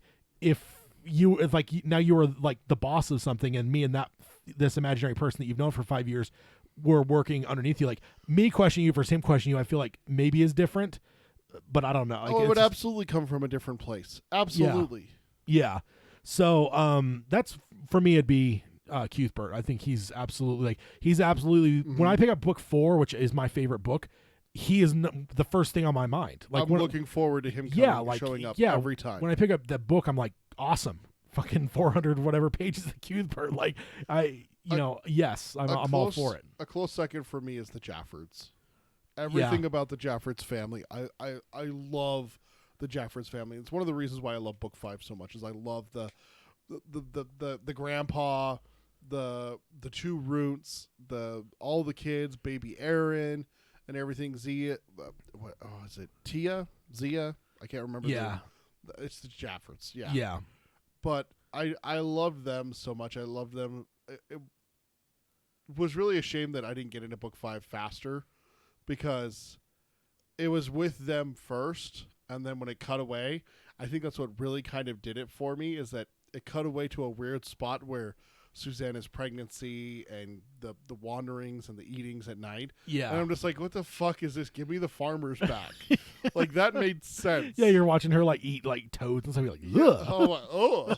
And I'm like, give me the farmers back that have to worry about wolves. What are these wolves? I'm compelled. Like, what's going on? Like, Indeed. I wanted to just go back to that. And I didn't realize how fast it would merge back together. I was just like, God damn it. This is going to be one of those books where we're going to get a chapter on this, and then I'm going to jump over here, but I want to keep going with this. Yeah. And I don't want to be back over here.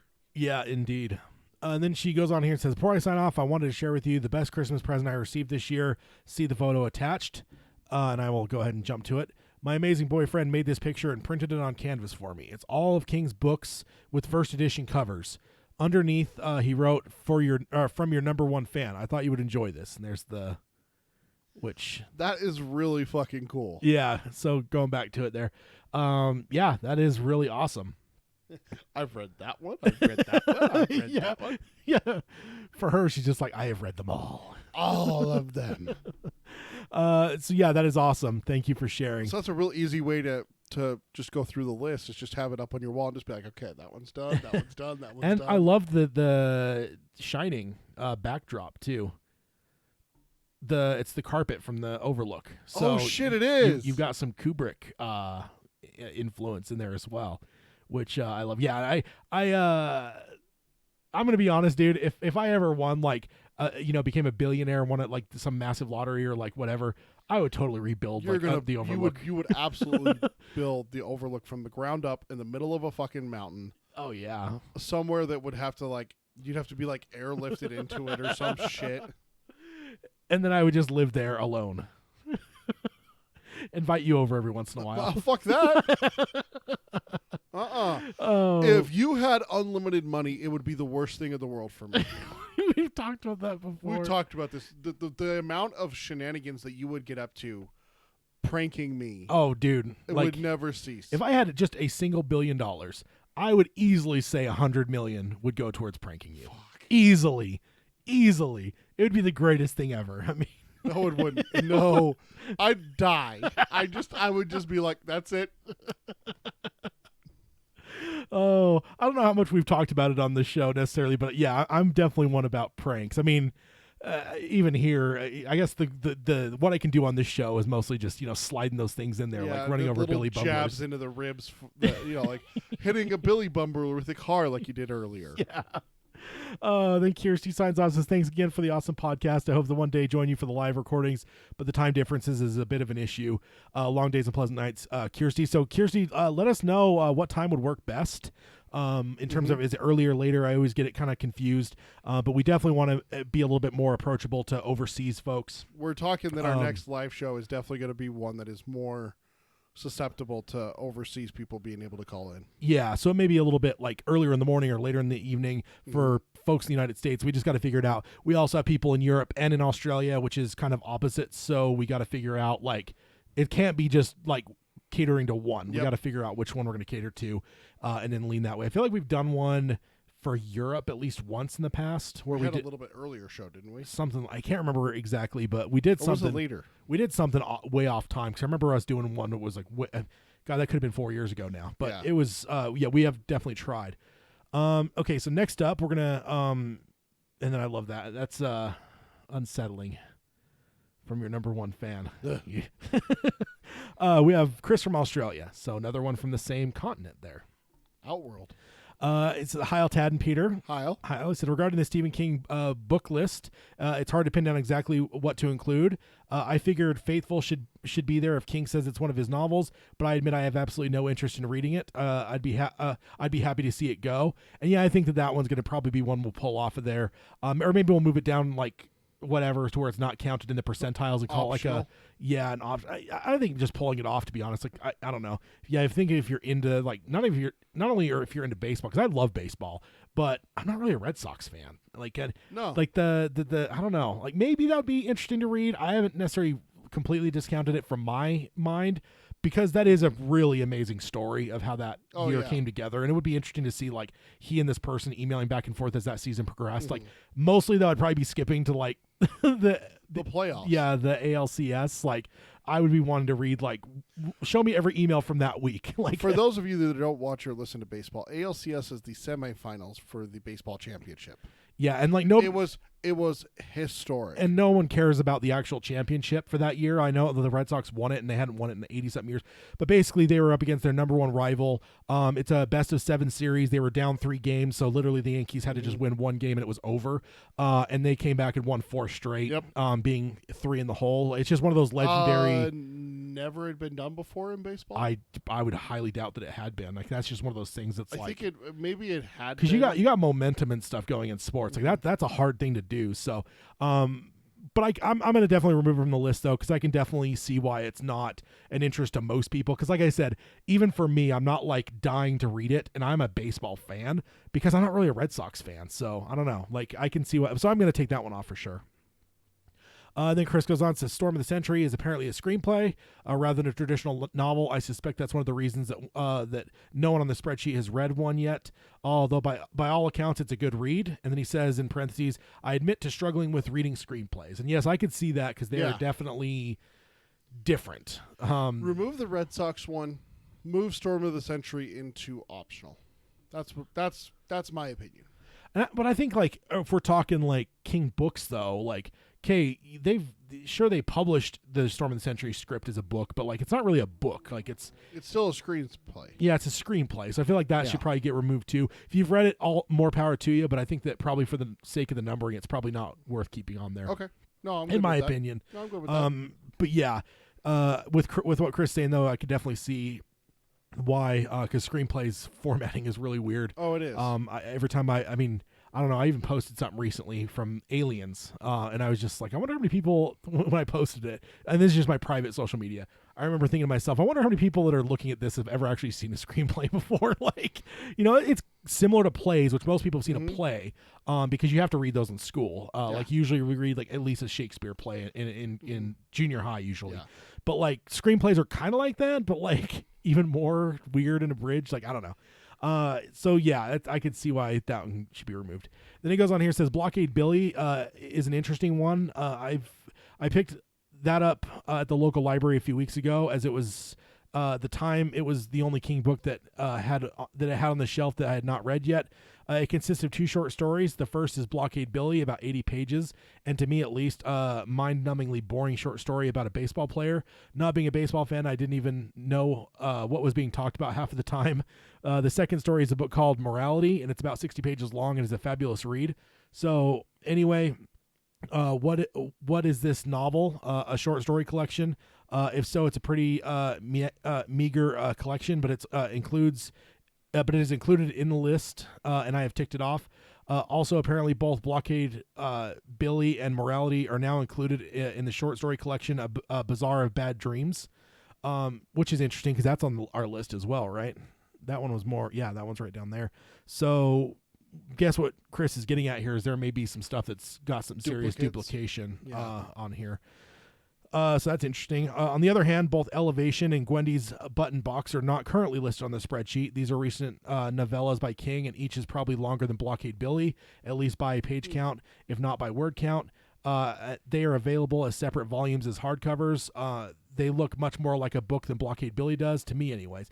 As to your tallies on the spreadsheet, I'm very surprised that you each have so far neglected to read some of the classic Dark Tower tie-in books. So...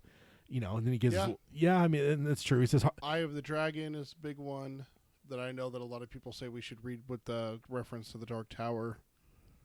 I'm trying to remember some of the others. I know. He might go into it, but the one thing I'm going to do is I'm going to definitely keep this email and look at those ones that he listed in terms of adding, because ultimately we did take this I took this straight from King's website. So I didn't really make the decisions on this. So I wonder if we should add those novellas that he mentioned, and that would actually replace it to where the same numbering happens. Like we're going to have the same numbering as we did. We're going to take out 2, put in 2, and we can make it our own. Ultimately, I just pulled it from King's to make it easy, but yeah, we can definitely make some editorial choices on that. For sure.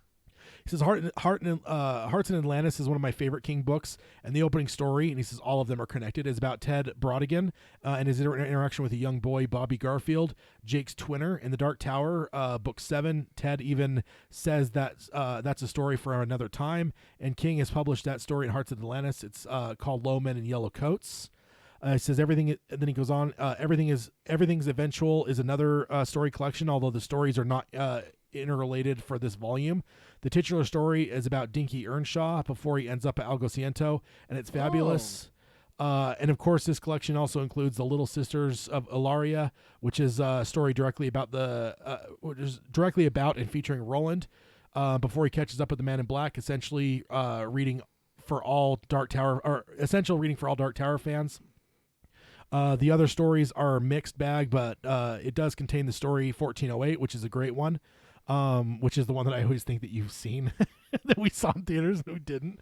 We did not. And he says other Dark Tower books include Rose Matter. He says only a loose tie-in, but mid-world locations are mentioned. And, of course, The Eye of the Dragon, featuring Randall Flagg as the bad guy. And he gives me a winky emoji there, so calling the bad guy. calling poor Flagg a bad guy. So He is a bad guy. definitely some ones. I swear I've read The Little Sisters of Ilaria, but I feel like that was a long time ago, and I know I didn't read the whole collection there. I feel like I don't know how I would have read it then, but I think that's the big thing for me is that when you look at most of those, it's short stories, which I've honestly never searched Audible for. I've only searched for novels. Yeah. So that's where I get majority of my input. I don't read a lot, like novel-wise, like physical. Yeah, I don't as much as I used to all the time, but nowadays it's so much harder. Although I have been finding that with the Kindle stuff, it's been a lot easier because now I've got it on my phone, and if I'm just like going to the mechanic and I've got to wait in the lobby for an hour, like I can now pull it up on my phone and read. So I feel like I may start kind of going into that more. Like for our book clubs, I always do both. I'm always listening and reading to, back and forth to like get both sides of it. But overall, most of my stuff is more from listening now. I always pull out my copies of the books when I'm reading for the book club, just because I know that I can take better notes, and like that's what I'm going to be using when I'm here when we're talking. So I always do that. But I definitely should check out those short stories. Yeah, especially if they have one with Dinky Earnshaw. I love Dinky. Yeah, indeed. And then he finishes up here and says, "Happy readings, long days and pleasant nights." Signed, Chris. So yeah, Thanks, just Chris. 2 people responding, both from the continent of Australia, about the questions that we had brought up a couple episodes back about the ones that it was kind of interesting. And which is why I'm kind of glad I brought it up, because I was just like, it's kind of weird that even these people have like the highest percentages, like everyone's missing the exact same ones. So I'm glad I brought it up, because that does give us the answers, and ultimately will get us to where we'll remove those. But although I do think I'll put those ones in that Chris mentioned, so that we kind of keep the same number, and we should be more reflective of what is available, I suppose. For sure. So thank you guys for your emails. Yeah. And I think it's time to go ahead and wrap the show for this episode. So we will remind you once again, if you want to find us, you can find us on Apple Podcasting, Stitcher, Spotify, any podcast service, really. If you want to subscribe, rate, and review us on any of those, Apple being the biggest one, we'd appreciate that. Check the show notes at darktowerpalaver.com, and there you'll find all the stuff that we covered in this episode, including the articles. If you are caught up on The Outsider and want to read like the articles that I kind of danced around some of the spoilery stuff, because I mean, there's even spoilery stuff that like is early in the book and early in the series that I kind of avoided. So you can go read those articles to read them in their entirety, as well as see the pictures. If you listened and didn't watch, look at the pictures I showed from the stand. You can find all that at darktowerpalaver.com. Check the show notes.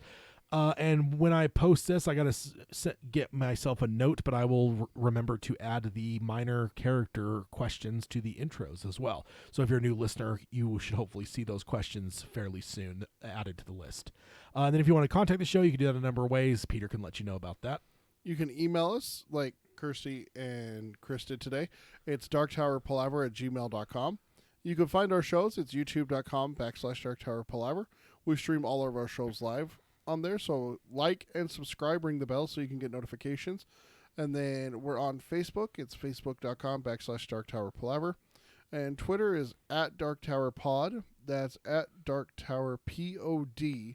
And then also follow us on Instagram. It's Dark Tower Palaver, all one word squished together. Yes, indeed. So thank you guys for joining us, and we will see you guys next time for a round table, and I guess happy leap year, too. I guess we didn't mention that. We did on the last episode, because it is insane that we're doing 3 shows in February, which is the shortest month. We don't get 3 shows in months generally. That's pretty rare. Yeah. So that's awesome. Happy leap year. And I guess that will put us coming back. Let me look at the calendar here. So that would be the 14th of March. We'll be back for a round table, which would then put us on the 28th for another book club. So we'll see you guys then, and we sign off as we always do by saying long days and pleasant nights. Long days and pleasant nights, folks. All right, everyone in the live chat, thank you guys for joining us. It was a lot of fun. You guys always make it fun. Always good to interact with you guys. And overall, I think I love doing it live in general. It just feels better to me for some reason. But you guys in the chat is definitely a big part of it. It's always fun to have you guys interacting, and I just think it adds a whole new dimension to the show. So thank you guys. I know I say it a lot, but we appreciate you. And we will see you guys in a couple weeks for another roundtable. And we might, I don't know, we got some things we've been teasing, that we might be looking at. There's a lot of fun stuff that we're going to be doing this year. So see you guys next month, technically. See you guys.